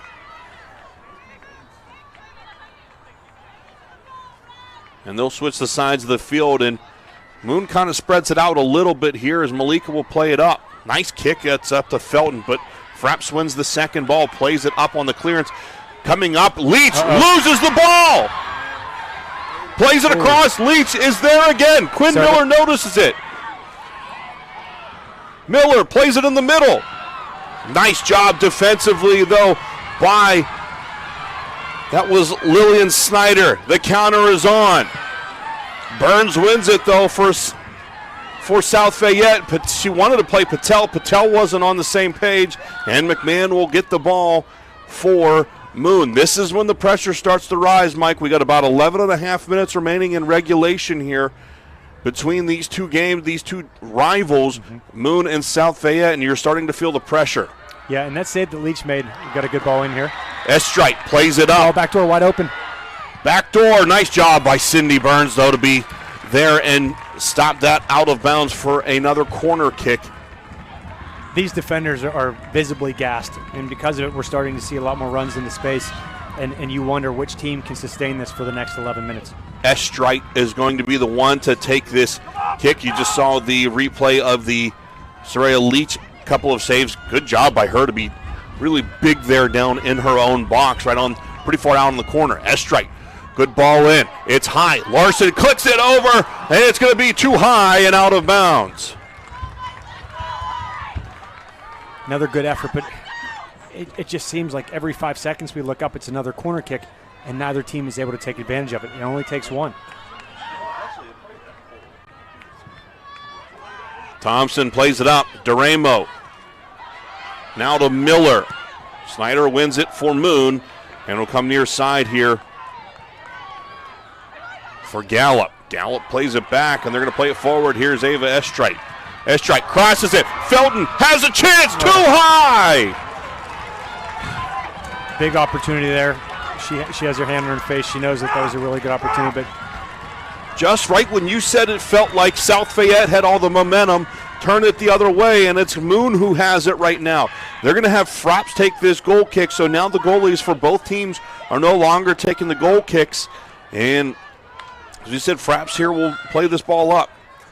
Gets a nice boot, tries to just clear the line. Larson comes over Patel to win it, but Patel gets the second ball, and South Fayette's Warchel will play it up. Rank with her speed, comes flying in on McMahon. It's a 50-50 ball. Let's see who touched it last. South Fayette says it should be a corner kick, that's what they award, a corner kick. So, Mike, you and I know this game very well. It's a moment like this where all the momentum's on the other side of the field that an easy slip-through like this could be detrimental. Yeah, and again, we're looking right now. South Fayette has 3 defenders back on one player that isn't really even pushed up the field.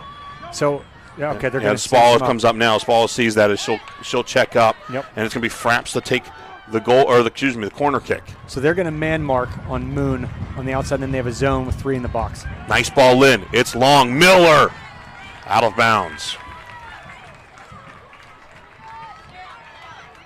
It's been a possession game for majority of this game, but in the last couple of minutes here, maybe 3 or 4 minutes or so, we've seen a lot of attempts on goal, a lot of quality attempts too. Yeah, a lot of good crosses coming in, and again, these younger players just need to realize, square your hips up, relax, try to put it back across the box and let somebody get a foot on it. It doesn't always have to be a high-powered shot off a one-time volley. Nice ball there by Spalla. The second ball not cleanly played by Mia Patel, but Quinn Miller will win it for the moment. It's going to go off of Moon, but they're going to call it a Moon throw-in. I don't agree with that call there, Mike, and all the officials do agree on it. Yeah, the crowd, I think, was on your side of that call, but right now it's back and forth, and both of these teams look very spent. DeRamo plays it back for Fraps. Fraps plays it up in the air. Rank will win it, flick it into the corner for herself. She'll try to mark it down. She does, and it's going to go off of Moon. That was Iva White, who was not probably in the best position there. A very headsy play by Rank to play it off of her ankle. Will set up a corner kick for Fraps. If you're writing the ending of this game, it has to be off a corner, right? I mean, everything that we've seen has been corner on both sides of the field, but we see a wasted opportunity there, and you can tell these are tired legs and tired minds. Yep, Fraps was the one to take that corner, just didn't get it cleanly, and it goes out of bounds, and Leach will go back and take the corner kick again. Now Malika will come back. Trying to kill a little bit of time as we're under 7 minutes here on the NFHS Network, bringing you today's WPIAL 3A Girls Championship game between South Fayette and Moon. Malika will play it up. DeRamo jumps up for it. Estrite wins it there for the moment, but it's to Rank. Plays it back for Quinn Miller. Miller wanted to go back, and it's going to go off of a Moon defender. Great job by McMahon to keep it in. Felton tried to win it from Spalla. Good job there by the body of Miller to play it up forward. There's a chance. Skips over the head. It's a one-on-one attempt, and Leach comes out and makes the stop. Looks to the official right away to make sure that nothing extra was going to happen there from Juliana Rossi. It was smart defending, cutting off the angle. They're kind of boxing her out and letting the goalie make the save, but the striker obviously is thinking, I can't get to the ball, give me a foul. Rosser wins the ball, and Gallup will shield it out of bounds for a Moon throw-in. Alika will throw it down the line. Fraps was in there to win it, but Spalla is the one who comes up with it. Flicking forward was DeRamo, trying to get a call, was just off balance, and she's tired and slow to get up. Yeah. Quinn Miller will get it for South Fayette. Yeah, she's in a lot of pain right now as she tries to jog this one off. But it's Moon with it now. Over the head of Rosser, and they'll go There's a chance. Oh, nice try, nice play there by Fraps defensively. Comes up, streaming up, and will lose it to Malika, but Malika loses it to Miller, who plays it. Now near side here for Rank. Rank's got a lot of space. She drives in and serves this ball to the top of the 18. It goes right into the hands of Leach. Off balance play there as the pressure was coming on from behind. And you can see a ton of tired players here from both sides. Yeah, it's mental exhaustion as well, and the players are just thinking, I have to clear the ball out on defense, and the offensive players are thinking, I'd have to just shoot it on net. But Miller with the second ball, wins it to Rank. Rank takes on her speed and beats Malika. Tries to center it. It's going to go off of, they're going to say it's off of Rank last, and will go out for a goal kick. Yeah, usually when you see a deflection like that and a defender kind of flying in, it goes for the offense, you get a corner kick, but they're going to call a goal kick here. Yeah, that's why I kind of called it that way, Mike, because I thought that was going to be off of, it looked like it was White's in there. Yep. A low ball as DeRamo wins it, but no one there except McMahon. McMahon doesn't get a clean touch on it, but it will be Moon to clear it to Estrite. Estrite kicks it straight up in the air. Gallup won't be able to mark back for it as it goes out for a Fraps throw-in. Rank is breathing hard. She's making a lot of good runs. But right now for South Fayette, number 33, Quinn Miller wants the ball at her feet. She's demanding it. She's had a lot of really nice plays here as Quinn Miller gets the ball here and will play it forward. Gallup marks back. McMahon off her own defender as it goes out for Malika. Malika will tip it out of bounds off of her head. We're under 4 minutes to play here at Highmark Stadium. Miller tries to flick it in middle. DeRamo will come up. No, it's going to be Frapps try to play it in, and just too far for Rossi. And I think both teams here are content to just take their time, because one mistake, as we've said, could really change this game and could determine a champion here today. I know a lot of players and coaches, they want to see these games get played out, but when you talk about two goalkeepers with the talent that they have and what they've displayed today, that would be a fun penalty shootout to watch. Absolutely. As you said before, let them get their moment as Quinn Miller will poke this out of bounds and Felton will get it off the throat. Plays it back, and that's Lillian Snyder. Plays it far side for Gabby Larson. Larson takes on Mia Patel and will take that win. She's got speed. Plays it into the middle. No one's there. Felton will play it back. Shot from Snyder, and it'll be an easy save for Caitlin Thompson. If South Fayette can push their players up, you have a chance for a counter on a very tired defense. And they're trying to do that right here as it's played up for Rossi. Too much for Rossi, and it'll skip into the box for Soraya Leach. Now, unfortunately, you have to drop back 70 yards for a big punt. Nice win there by Rosser as it's skipped around. Rossi tried winning it for South Fayette, but it'll be Mia Patel to win it. Marks it back, and it'll be lost to Dydick. Dydick tries to come across field. Spalla steps up. Spalla plays it in the middle. It's DeRamo. DeRamo looks for Rossi. And it'll skip out of bounds. They want a fast throw in here. Yep, and it's going to be a quick one here. Taken by Rank. Goes to DeRamo. DeRamo loses it to Malika for the moment. Rank comes in to help. Bounces around. Who's it going to be off of last? They're saying it's off of Moon last, and it'll be Frapps to step up. So Frapps has to put this ball somewhere in the box. You don't have to bend it in. You don't have to do anything crazy. You just have to serve it up and give your team a chance to win it on a corner kick after the entire game is seen. And look who they're sending up. They're sending up the big center back.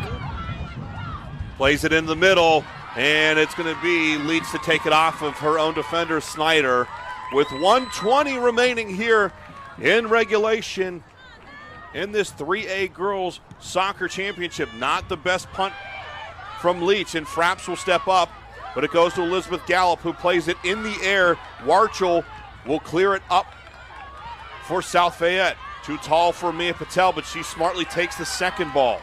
Plays it up. Rossi can't get to it. Under a minute to play here in regulation. Gallup loses it to Miller, who checked back. Pushes her aside. Frapps clears it. These two teams, they're exhausted. I mean, the first touches are showing it. The lack of runs are showing it. They both want it, but their bodies are just saying, hey, we need a break. 35 seconds remain. Dydick flicks it on, but nobody's there, and it'll be Thompson with 30 seconds. It's a nice punt for South Fayette. Beautiful ball. Rossi wins it. Renk will try her speed. It bounces up over her, and clearing it up is going to be Weich. Down the sideline, Warchel will play it back in. 13 seconds remain. Down to 10. Play on, says the ref. Snyder clears it. And Warchel will make sure it goes out of bounds, and that will be the end of regulation here on the NFHS network. They're going to mark 5 minutes in between the two. Let's take a break here from Highmark Stadium. When we come back, we'll have overtime between these two teams here on the NFHS network.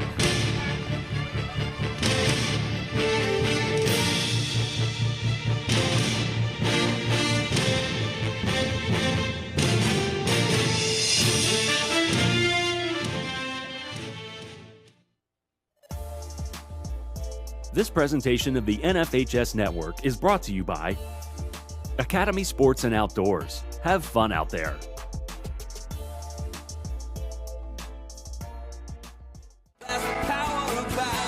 Drive like a champion with Bowser Chevrolet of Monroeville. You're always on the winning team with Bowser Chevrolet. Visit BowserChevrolet.com 24 hours a day, 7 days a week, and get the power of Bowser in your hands. Customize your payments, apply for financing, get a value for your trade and more with the Bowser Express store. See the full lineup of Chevy cars, trucks, and SUVs at BowserChevrolet.com. Bowser Chevrolet, where the power of Bowser is yours.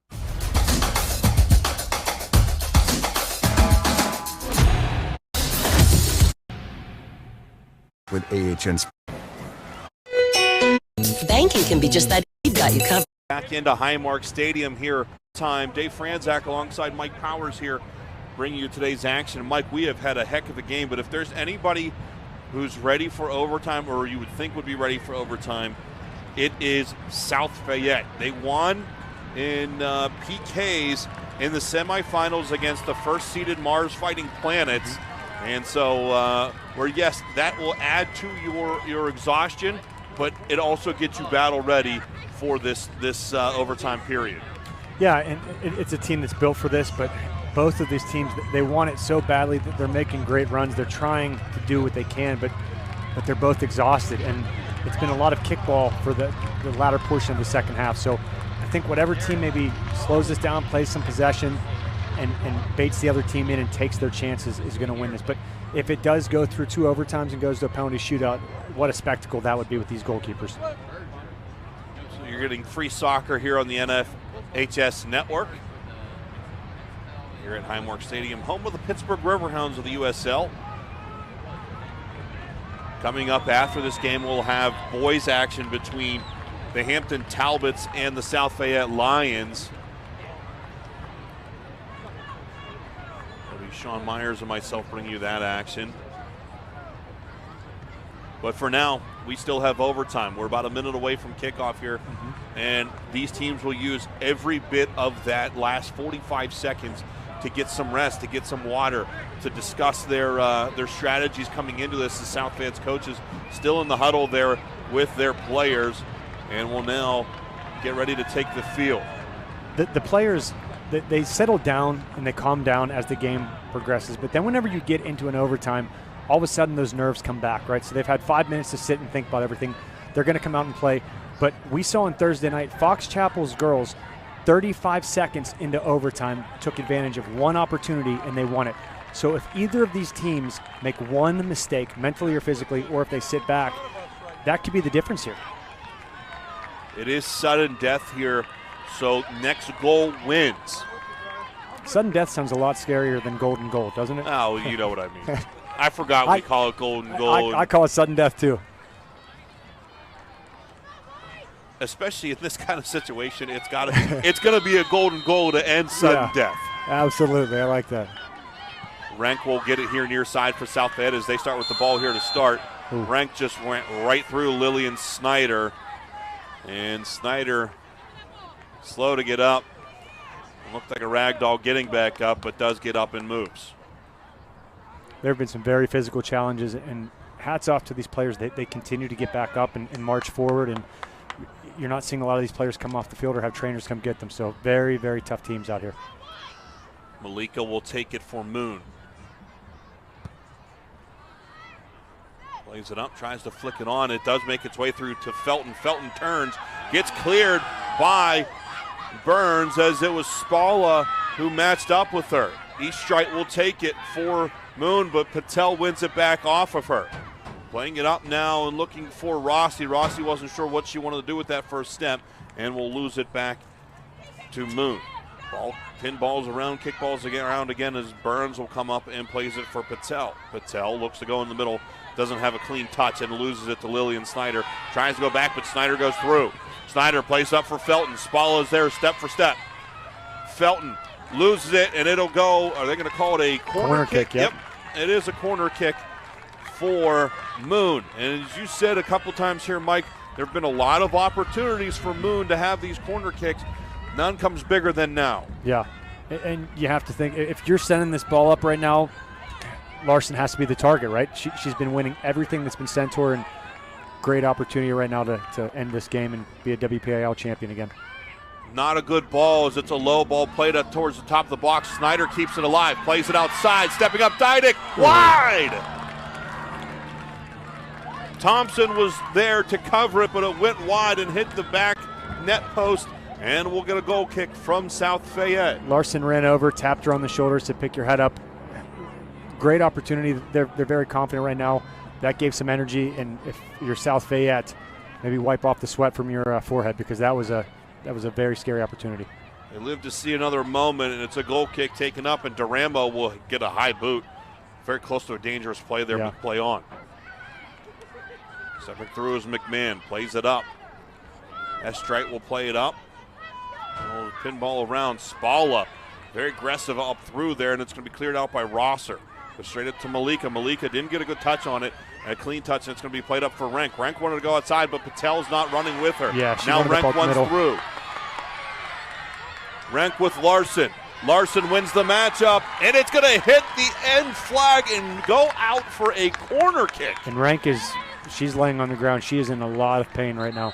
And we'll get a quick stoppage here, and it's going to be, if the trainers don't come on, she's okay to continue on, but Renk stands up.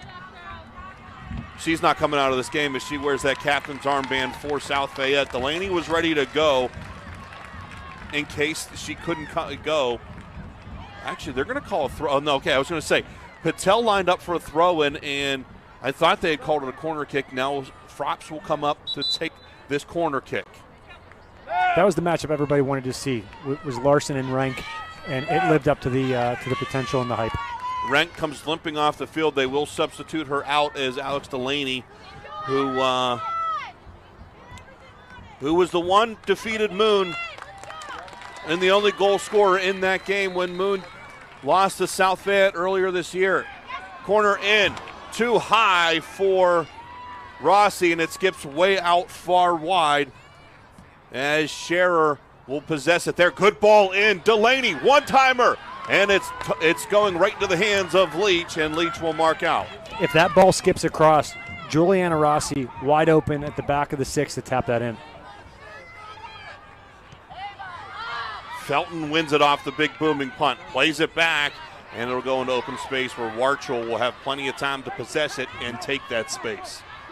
Warchel comes upfield. She wants that long ball over top. And she goes for it. Rossi, open field. Can she win it? She does. Will go one-on-one, steps in, takes a shot, and she just flicks it high. And it'll be Leach again. So she's a right-footed shooter. She cut that twice. She got it back to right foot where she wanted the shot. If that shot comes off on the left foot there where there's some spacing, you have the entire backside of the goal to put that one in. Great effort, though. Felton. Nice job by Rosser. Advantage Jacoby. Into the corner, Warchel will shield it out for a goal kick. This is right around the time that we started seeing a lot of the boys and the girls in the overtime game starting to cramp up. So keep an eye out to see who's stretching, see if the trainers are getting ready to have anybody need to get rolled out and maybe come off for subs. Fraps will still take the goal kick for South Fayette. It's going to come here near side for Patel. Patel wants to play it up, and Rossi can't get to it. Patel will come back and win this ball from Dydick for a moment, but Felton steps up and plays it back to Larson. Larson takes her space. Good defensive play by South Fayette's Mia Patel. 2-on-2. Duramo played it up, but it was McMahon to win it back. Dydick has it down to the middle of the field. Good job by Scherer to flick it up. Duramo gets around the ref, but it is Snyder who wins it out. Slowing it down is Fraps, and she'll one-time it up into midfield. Rossi, good reception there. And Delaney was limping for South Fayette, but she's making a run right now. That was a great turn there for a moment by Rossi, but coming back to win it back was Malika. Plays it middle for Snyder. Snyder plays it up. Burns steps through and will clear the line. Really good job by Mia Patel there. She pinches in. She forced the player from Moon to play the ball up the middle where all their strength was. They win the ball and get the counter. McMahon plays it up. It's Felton. Once Dydick plays it in front of her, but Spalla will tap it out and will go for a a throw in, as we'll get Elizabeth Gallup coming back into the game, as it'll be Jacoby coming out. A little bit of a size advantage difference there, as Gallup much taller than Jacoby. We'll have a throw in here. Malika will throw it in. I'm sorry, no. It's not Malika, as it just goes off of Burns. It's Dydick who throws it in. And then Patel, we're going to get a stoppage here. We're going to get a yellow. We're getting our first booking of the game, and it's Mia Patel who is going to get booked. Yeah, I don't know if she said something to the referee because she was walking away, but now you can't come back in until 3:41 left in the first overtime. So this is a huge turn of events right now for Moon. But Quinn Miller comes in, and if there's anybody that's a good sub to have come in, it's Quinn Miller for South Fayette. We'll have a corner kick taken by Estrite with 8:41 remaining in this first overtime period. Ball's high, it's on the back post, and trying to make the attempt with Snyder. It's going to go off of Spala, and we'll have another corner kick on the other side. You mentioned that they got a height advantage on that substitution, so now you have another corner kick coming in and see if that pays off. The game clock was not rolling, and now it does roll.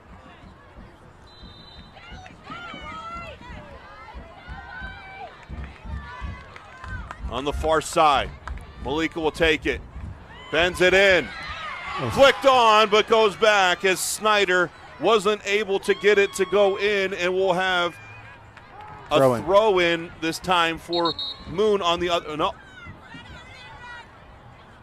It is going to be a throw in for Moon. I thought it was last touched by Snyder, but I stand corrected as Dydick will throw it in, and it's going to go off of Gallup and out of bounds. And take a deep breath for South Fayette, as it'll be Thompson and Fraps to clear it away. For a second there, I thought that we were getting the 500th corner kick of the game. I don't think I've ever seen this many in a match. It's been a lot.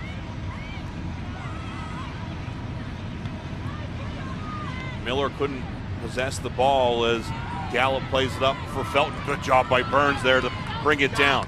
Plays it up for Miller, but too far from Miller. Miller plays it off of Larson's shin, and it'll be a throw-in now for South Fayette.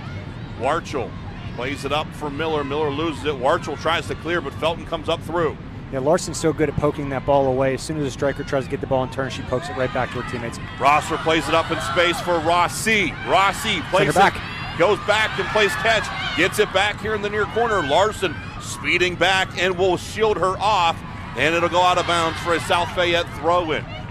Quite a job there by Larson to come back and shield off Rossi, as it'll be Quinn Miller to take the throw-in. Duramo checks back, and she'll get the ball on the throw-in. Looks for the cross, far side. Scherer can't get there, and it'll be Rosser who takes a step, nice step. Comes up through. Open Rossi, too far for her, and Duramo can't get to it. Leach steps out and pokes it out of bounds. It looked like Rossi let that ball go, thinking that she had a player making a run back door. If she springs to that, she's going to be getting a shot off at the 6-yard line. Delaney flicks it to herself, but Larson takes it away and will clear it up. Rosser, good step for Warchel. Warchel, left side. Takes it into the corner, plays it middle, and it'll be bouncing around momentarily. Play back to Larson. Larson clears it up and will come out for a throw-in. A little less dangerous for Moon here, where this throw-in will be taken, but Duramo gets it. Warchel plays it back into the middle. Rosser tries to come through. Rossi coming through on the second ball. We're going to get a free kick here for South Fayette, and within striking distance.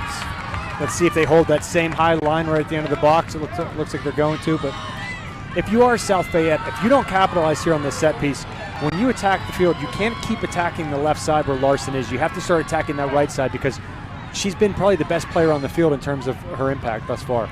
And they are going to play the high line. Yep. 3 in the wall. It's going to be Abby Spala to take this free kick. Chips it low, it's going to skip on, and Leach will gobble it up. Not against Leach. If you can drive that ball in low maybe and hope that one of your teammates gets a deflection, but anything straight on Leach, she's going to catch it every time. Or the argument there would be skip it a little bit closer into her body, make it a little bit more difficult for her. Yeah. Rosser wins the ball to Warchel here on the near side. Can Warchel keep it in? Her touch goes out of bounds. Nice job by Nick Ross with the coach, a little juggle action there. Showing off some of his skills. We always say, hey, coach, let's see your touch. That was a nice one. He had a couple nice touches in there. Well done. Things settle down for a moment as the throwing goes off of Quinn Miller. Eaststrike wants to throw it in quickly. Burns tries to go through, and Rosser will clear it up for Miller. Another player down on the ground. It's Dydick. I can't believe they're letting this play on here. Yeah, she's not moving a ton. She's in a lot of pain. As the ball now goes far side and will be cleared up. No team wants to give either team the advantage here, as Malika will just clear it up and will go out of bounds for a goal kick. And you got to believe that we'll have a stoppage here for the moment. Yep. You got to believe, though, if you're South Fayette, you just boot it out and you just played out of bounds. As Dydick does get up, and Warchel helps her up to her feet. Holding her hamstring, though, is Dydick, and not walking well on it, but does continue to walk. So it'll be a goal kick, though, for South Fayette. And if you're Thompson, you're just going to play it. I guess Fraps will come up and play it. Play it as deep as you can, and then just kick it out of bounds, give it back to Moon. At least that's the way it used to be done, Mike. I don't know. Yeah, there used to be that kind of sportsmanship aspect where you did that. They'd do a little drop ball, and you just kind of send it back to the other goalie, and then you play on. But then again, goalies weren't punting it 75 yards in the air, so I don't know if you want to send it back to her. Larson wins it, but it's going to go back in for McMahon, and McMahon can't control it. It goes out of bounds. Delaney will take it. We've got 4 minutes left here in this first overtime period. They want to drop. Open space for Warchel. Warchel plays it across, but Snyder steps up in front of it. Quinn Miller tries to go through. Larson pokes it away for a moment. It goes back to Miller. Great step by Miller, but Larson pokes through. Dydick plays it up. Burns steps through. Warchel will clear it up the line for Miller. Miller into the middle of the field, but the only person there is Lillian Snyder from Moon. 3.5 to go here in this first overtime period. Fraps clears the line and will go up. But if Delaney can win this ball, she has some open space stepping up through. It's going to be Weich. And Malika, great win there too, as she comes upfield for Moon. Plays it across. Dydick and Warchel are on a race. Warchel's going to shield it out of bounds, and it'll be a throw-in deep in South Fayette's own possession. We're going to get a substitute as Mia Patel's going to come on. Scherer's going to come out. Quinn Miller will go to the other side. These defenders are going to sleep very well on both of these teams tonight. It just seems like every ball that's sent is an angle ball over top, and it's a foot race. Oh, Mike, look at this. It must have been poked out by Dydick, and we're going to get a goal kick. Fraps will kick it out. It's going to skip up as it goes around, and it'll be DeRamo outside for Quinn Miller. Miller loses it to Malika. Good stuff there defensively. Has her space and takes it. Has Estrite in the middle if she wants her. Won't go there. Felton will get it. Now she'll play it for Estrite, but it's behind her, and it's played up by Patel. Delaney wins the ball from McMahon. She's picking her head up trying to find numbers, and there's nobody else up there really helping her out right now. And great job checking back for the ball. Rosser will play it far side for Quinn Miller. Miller wanted to go into the corner. Didn't play it well for Rossi, and it'll be cleared out. Good job by Fraps to come up and slow the rush for the moment. Dydick will get it in the far corner. Spala's going to go meet her. Looking to go across, and it's going to be blocked out by Spala. We'll get another corner kick. Unbelievable. 1:40 remaining here and rolling in this first overtime period between these two. Larson marches her way back up. She's obviously going to be the target here. And again, I've never seen as many corners in one game. So if you put your head on the end of this, if you get a volley in it, if you screen the goalie, it's over.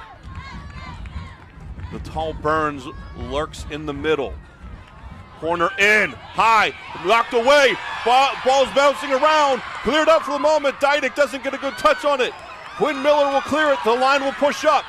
Trying to play it back in is Estrite. Good job defensively by South Fayette to stay composed. 1 minute remaining here in this first overtime period, and it'll be a Moon throw-in. You see the replay here as it was a nice ball in. Patel will continue to knock it out. We'll have another throw-in. Larson marches down.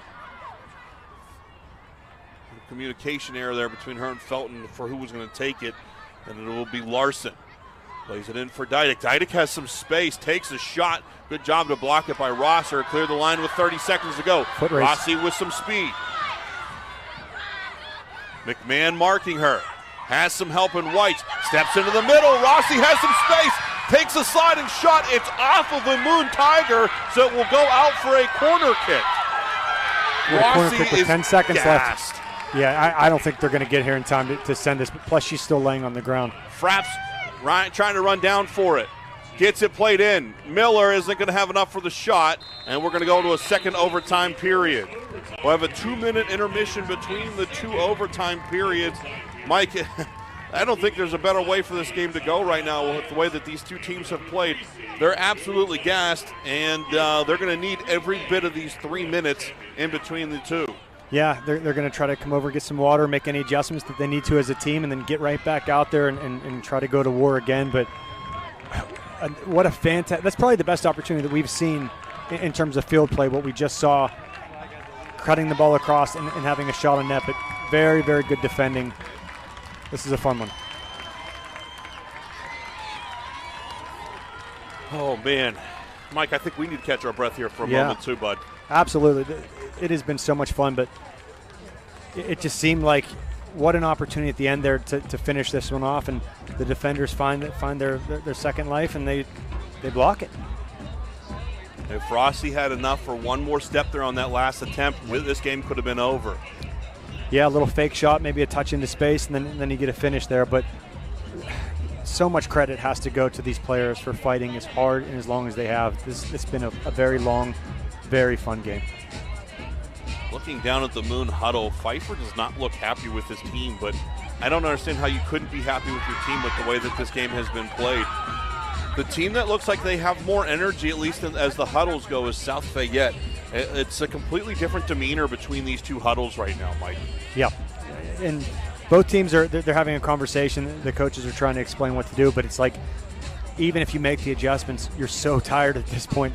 How many more runs can you have in you? So if it does go to penalty kicks, it's going to be one heck of an ending, but hats off to both of these teams. Again, these two teams met twice in the regular season, one back in September, in which South Fayette handed Moon its first loss in 3 years, ending a 48-game unbeaten streak in which Alex Delaney is the only one who scored in that game. And then the two teams tied 1-1 on October 9th. And those are the only two goals that Leach has given up all year. Yep. So, and believe it or not, I believe that's some of the few goals she's giving up, period. Yeah. She's got 52 career shutouts, including 16 this season. And as Mike has said a couple times, she'll play in the All-American game, and where Coach Pfeiffer will be coaching in that game. Yeah. 7 players from these two teams made it to the All-WPIAL team. The two for the South Fayette Lions are Abby Rosser and Abby Spalla. Mm-hmm. And believe it or not, Mike, Abby Spalla is a freshman. Well, I didn't check that on the roster, but she was playing like she's a senior. What an incredible showing. And when we talk about Leach, we're only seeing the limits of what she's being tested at. So I'd love to see her at an All-American game where she's being tested with tons of shots. Not a good ball here to start this second half, so it'll be a South Fayette throw. And the 5, by the way, for Moon are Felton, Larson, Malika, Snyder, and Leach. Ball being played up. Running underneath it is Renk, who checked back in on that intermission period. It's going to go out for a throw-in for South Fayette deep in their own zone. Quinn Miller, who remains in the game to start this for Scherer, will throw it in. Plays in for DeRamo. DeRamo tried to turn, and Malika pokes it away, but Quinn Miller gets it back, takes a step towards the middle, puts a ball into the middle, shot on from Patel, but sails it over and out almost into the parking lot. When that ball is coming at you with speed and it's sent across, you're thinking, okay, I got to hammer in the back of the net. But if you slow down, if you get your knee over the ball, if you lean over it and just give it a little bit of power, it's going to take off. So we see her leaning back. That ball goes high, but just so much pressure, so much stress, and really tired bodies. Malika will take the goal kick as Quinn Miller wasn't expecting it but turns away and does win it. But Felton has it now. for Moon. Great job by Quinn Miller to just stick her there. But Gallup wins it back. Miller's not giving up on it, and her and DeRamo tag team and take this ball away for South Fayette. Plays it up, and Felton tries to win it back, and it's going to be just kind of pinballed around, and Estrite will take it back. Plays it back, but Rossi wins it on the sloppy ball.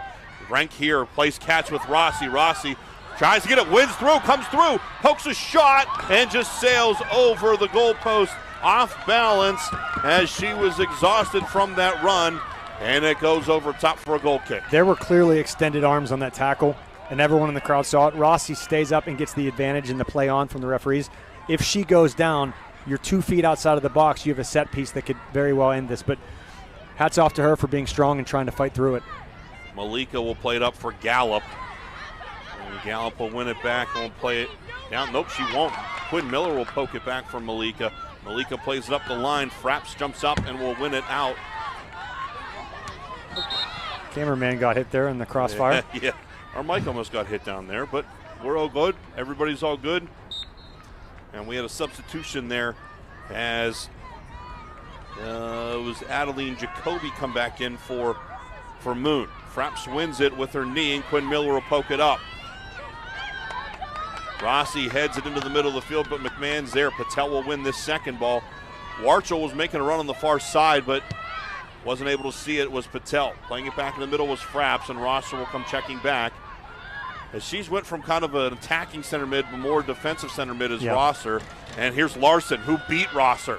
Plays it into the middle. Jacoby has someone open here on the far side, but didn't see her. DeRamo just too much, trying to do too much there and play it up to win on the counter. Spalla will come up, chipped up, and it's going to go over the goal from Dydick. It's impressive to me how some of these players, you know how tired they are, right? But they summon their energy and they make 1 or 2 of these runs, and they're running just as fast as they did when the game started. Really, really impressive. 11 and a half minutes to play here in this final overtime period. If no goals scored between these two in this golden goal sudden death situation, we'll go to penalty kicks. Malika wins it from Rank, and Miller will come up. But Malika goes through. It's a great run from her. Plays it forward. It's tipped around. Burns can't get back to mark it. Felton comes swooping through and will play it up. Nice job by Warchel to come through, but Felton gets it back. Plays it outside for Dydick. Into the middle. Shot. Nope, I thought we might get a shot coming. It's going to be flicked on. Snyder has an open chance, but it's going to go too far wide. Good job by Fraps to just step up and kick that out. Would have maybe liked to seen Thompson come up and call her off and take that ball out, but either way, a smart play. Played outside, and Quinn Miller will try to clear it. Goes off of a Moon Tiger. Does go up the sideline now. Rank is going to keep it in play. Oh, just over the end line, and will go in for a throw. Yeah, and she was taken off. If that ball is called that it doesn't go out of bounds, she has a one-on-one down the line, 2-on-2 with her and another striker. Felton turns, tries to play a ball in the middle. It's too far for Dydick, and Warcher will step up. It's cleared out for a moment, but right to the foot of Gabby Larson. Larson can't take it cleanly, but does get possession as DeRamo will try to meet her. Patel will go stride for stride. Larson step up, shot across, and it's going to be Thompson to swallow it up. When Larson drives on the right side, Malika's wide open on the left side if they swing that ball. Trying to make it quick as it's Rossi on the far side. She'll take on Weich. Rank checks back in the middle. Try to go with the give and go. Not enough on the go as it's going to be cleared out, though, by Moon. We'll get a throw in. What's going on here, Mike? I think we got a foul called. I'm sorry, I did not hear the whistle blow. So we have a foul called on Rank, and we'll get a free kick here for Moon. So right now, just taking a look, South Fayette, they have 4 of their defenders back. They have that diamond midfield that we talked about, and they have 2 strikers up top. They're not defending with everybody back. They're sending 8 of their players back. Ball won momentarily by Moon, but Sydney Burns will play it up for South Fayette. Lost it. It'll be just poked up out of bounds into the luxury seats over there on the far side. Ball will bounce back into play, but will be a throw in for Warchel. Warchel will play it up. Rank's there, wins it. Tries to go through the 2 Moon defenders, and it's going to be a Moon throw in off of Rank last. Rank's ability to change speed is really fun to watch. She slows down and then she takes off. And if she's coming at you full speed with 8 minutes and 40 seconds left in the second overtime, I would not want to be that defender that has to step up. Felton trying to come through. Abby Spalla. Spalla is going to play it outside. Warchel tried to keep it in, but Felton will throw it in. Quickly does so to Dydick. Dydick wants to play it across, and it'll be Caitlin Thompson there, equal to the task. She wants to play it quick, and will play it directly to Rank. Great punt, and a good first touch goes to Quinn Miller. Quinn Miller takes it into the middle of the field. Goes for Duramo. Duramo tried to play it across. It eventually makes its way through to Rossi and back to Quinn Miller. Miller takes a step, plays it across for Duramo. Duramo tries to chip it on goal, and it just sails up into the stands behind. A really good idea. She touched the ball to her right side, baited all the defenders to her, cut it back, poked it through with her left foot. Unable to finish, but a really good opportunity for South Fayette. Soraya Leach will leave it for Malika to play in. Marina Malika. 7.5 to play here in this final overtime period as Quinn Miller taps it out of bounds. Playing it in is Fraps. An unintentional handball. I agree with the no call there, Mike. No call. That wasn't intentional. Yeah, the crowd didn't agree, but now we got a chance here going the other way. Rossi with a great turn, tries to step in, and Larson will cut her off and make it an ugly shot. Either way, it's Leach to come up with it. Larson and Rossi both just taking their time, getting back into position. Another booming punt coming as Rosser will win it to Quinn Miller. I'd like to know the mentality right now of these two teams and coaches thinking a lot of time coaches want to get to the shootout, right? They have faith in their goaltender. But when you're playing against a goaltender this good on the other side, what do you do? Quinn Miller had space and just lost it in her own feet. Gave a chance for Lillian Snyder to come up and take it away. Fraps will come up and win this ball, play it up. Rank will try to win it, does momentarily. Flicks it deep enough, but it'll go out of bounds for a throw-in, but it'll be deep in Moon Zone territory. So we're looking at 6:20 left here in the second overtime, and then we go to PKs. Miller plays it into the middle for Patel. Stepping through is McMahon, try to go outside. Does, S-Stripe plays it in. Rosser wins it off that ball though. Nice touch, keeps it in bounds, and Fraps will play it up for Rossi. Rossi with a good touch on White. Plays it in the middle, Rank had a step. Couldn't catch up with it. Rank comes flying out of nowhere. These defenders, they check their shoulder and she's not there, and then all of a sudden they look back and she's coming 100 miles an hour. And she's still doing it in the second overtime. White and her were slow to get up. At this point, everybody's slow to get up. With 5.5 to play in this final overtime period and the 3A WPIAL championship between these two teams. They're also sectional foes. Felton tries to win it between two defenders and does. Estrite down the line. Fraps checks back and will clear it out of bounds. Quickly in though. Estrite.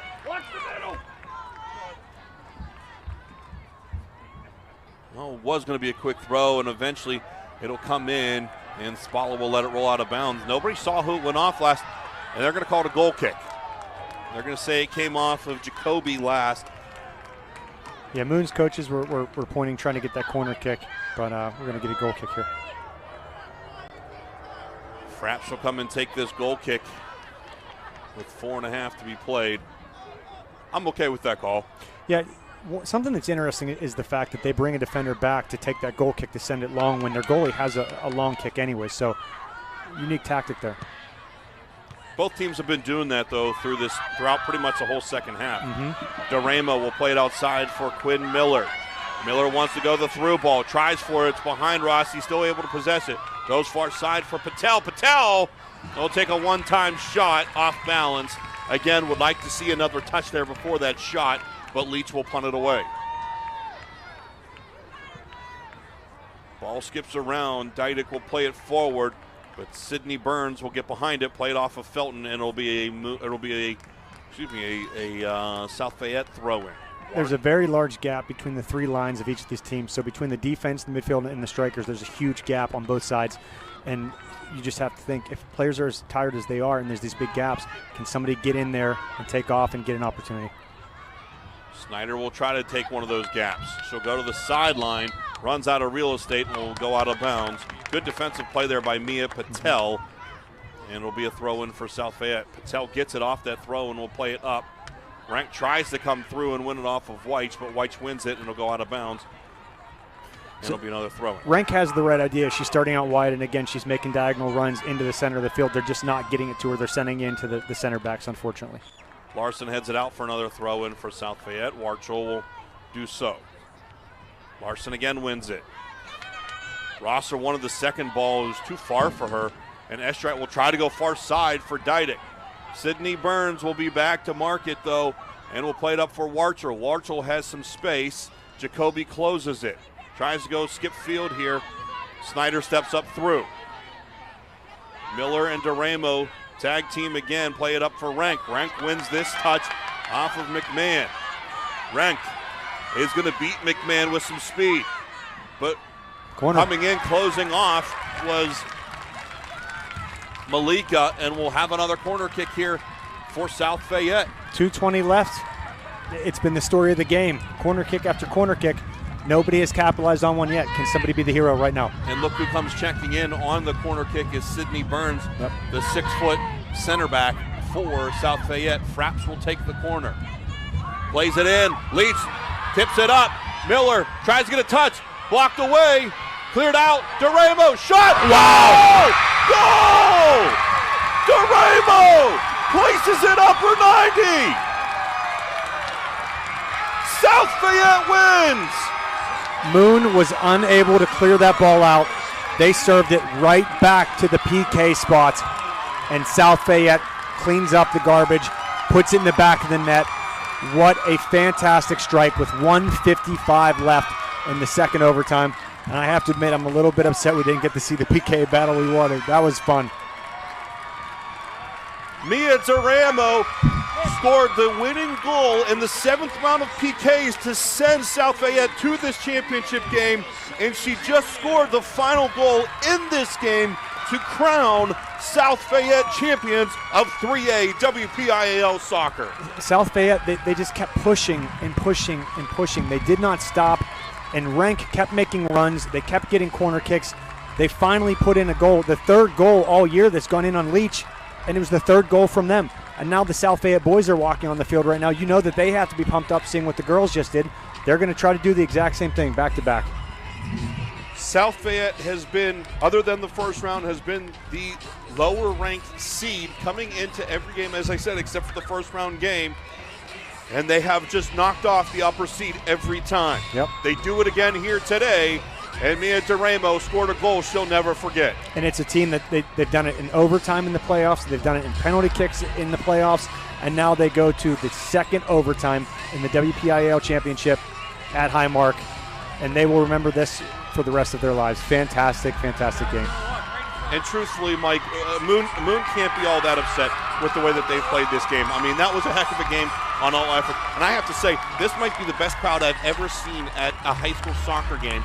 As we said, the South Fayette boys team is taking the field for warm-ups here now as the South Fayette girls go and welcome their fans, thank them, and they'll come to the midfield to accept their medals. And I'm willing to bet that the South Fayette girls are going to stay and watch this game. Their parents are going to stay and watch this game. This is going to be a packed stadium. So you have this game, and then you have the 4A game after the boys game. And if you take a look to the left at the entrance, I mean, it's standing room only. It's packed in here. Yeah, it's like a Riverhounds game essentially at this point. It really is. This is high school soccer at its best, and it's been an honor and a privilege to be a part of this. So thanks again to NFHS and Flick and everybody for letting me be here. It's meant a lot. Sydney Leach will lead the charge through to shake hands. Not happy after the way that game ended. She just wants to shake hands, get this over with. As the two will meet, they are sectional rivals. And Mike, there's not many games that have been more fun to watch than this one. Yeah, and so the way the PIAA bracket is set up, the two teams from the WPIAL are on the same side of the bracket. So you can't get to the championship against each other. There's a good chance that these two teams are going to match up again. And if that happens, this is a Moon team that looks very, very determined by what just happened. And it's a South Fayette team that has all the smiles in the world right now, and they're on cloud 9. So South Fayette and Moon will go on to the WPIAL playoffs, even though Moon has lost. The way that it works in soccer is the top 3 teams from each classification will move on into the state playoffs. So it'll be Moon and South Fayette, and like you said, it was very likely that they could meet each other again and in not too long of time. I wouldn't be surprised because I haven't seen a lot of the teams around the state thus far, but I can't imagine that they have players that can score on these two goalies, because there's something special to see, and to see them line up against each other and battle the entire game was exactly what we paid for. Teams will line up, and they'll get ready to accept their medal and their trophies. They'll go numerically. As again, the South Fayette Lions win the 3A Girls Soccer Championship.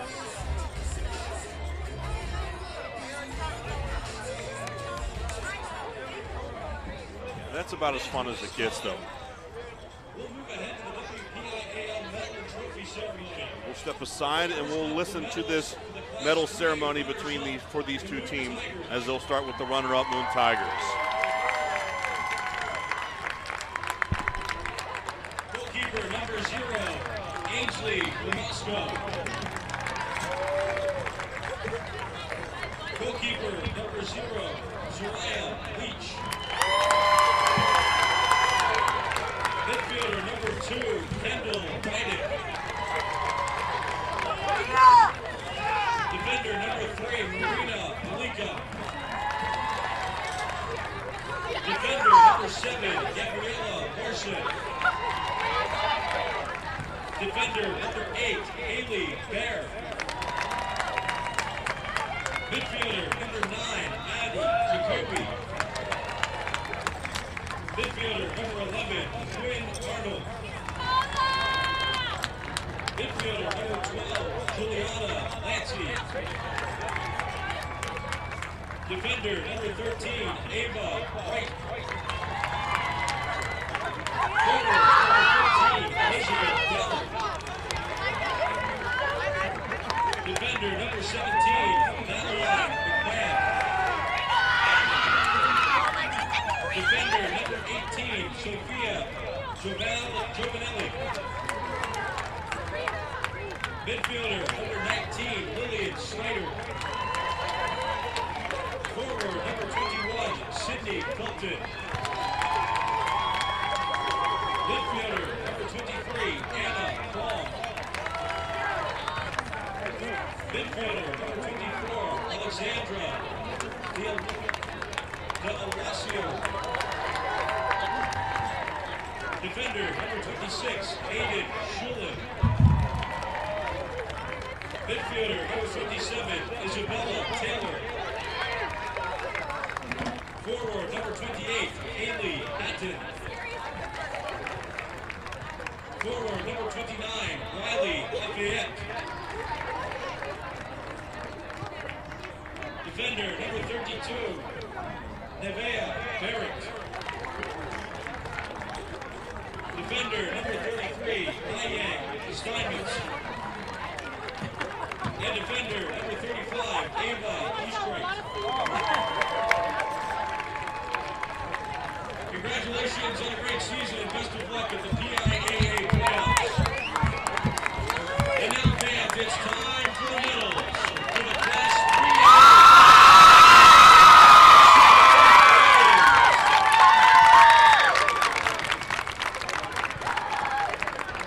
Goalkeeper number 00, Caitlin Thompson. Goalkeeper number 0, Kylie Hendricks. Defender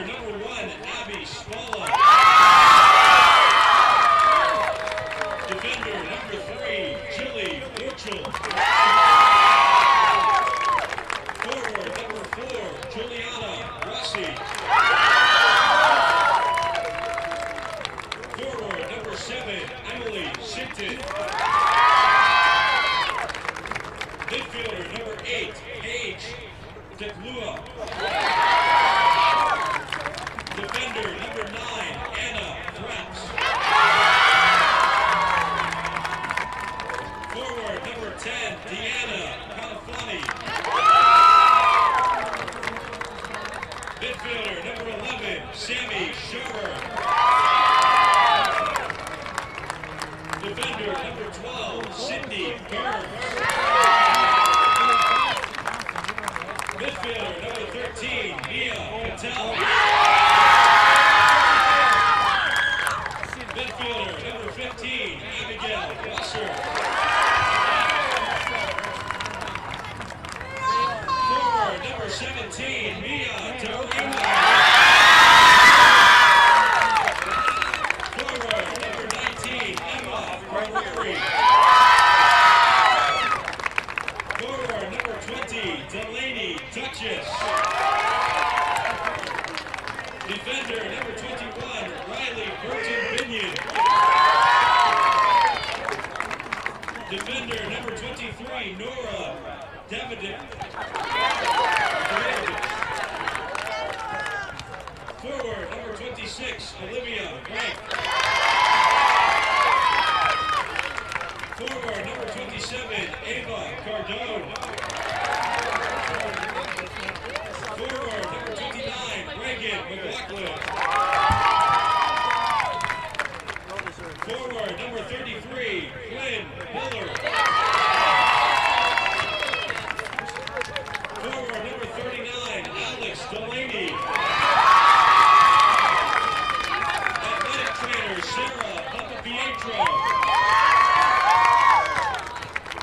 Assistant coach, Jana Fittipaldo. Assistant coach, Sabrina Bryan. Assistant coach, Camille Holtsha. And the head coach, Nicholas Wasser.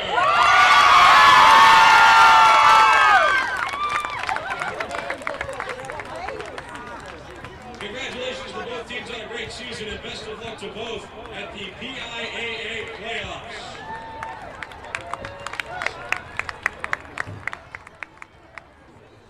Both teams accepting the medals, and there they are.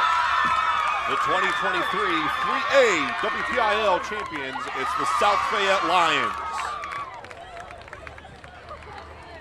For my partner Mike Powers, I'm Dave Franzek saying thank you for joining us here on the NFHS Network for today's Girls 3A WPIAL Championship. When we come back here a little bit later, it'll be the South Fayette boys taking on the Hampton Talbots in the 3A Boys WPI Championship, again here on the NFHS Network.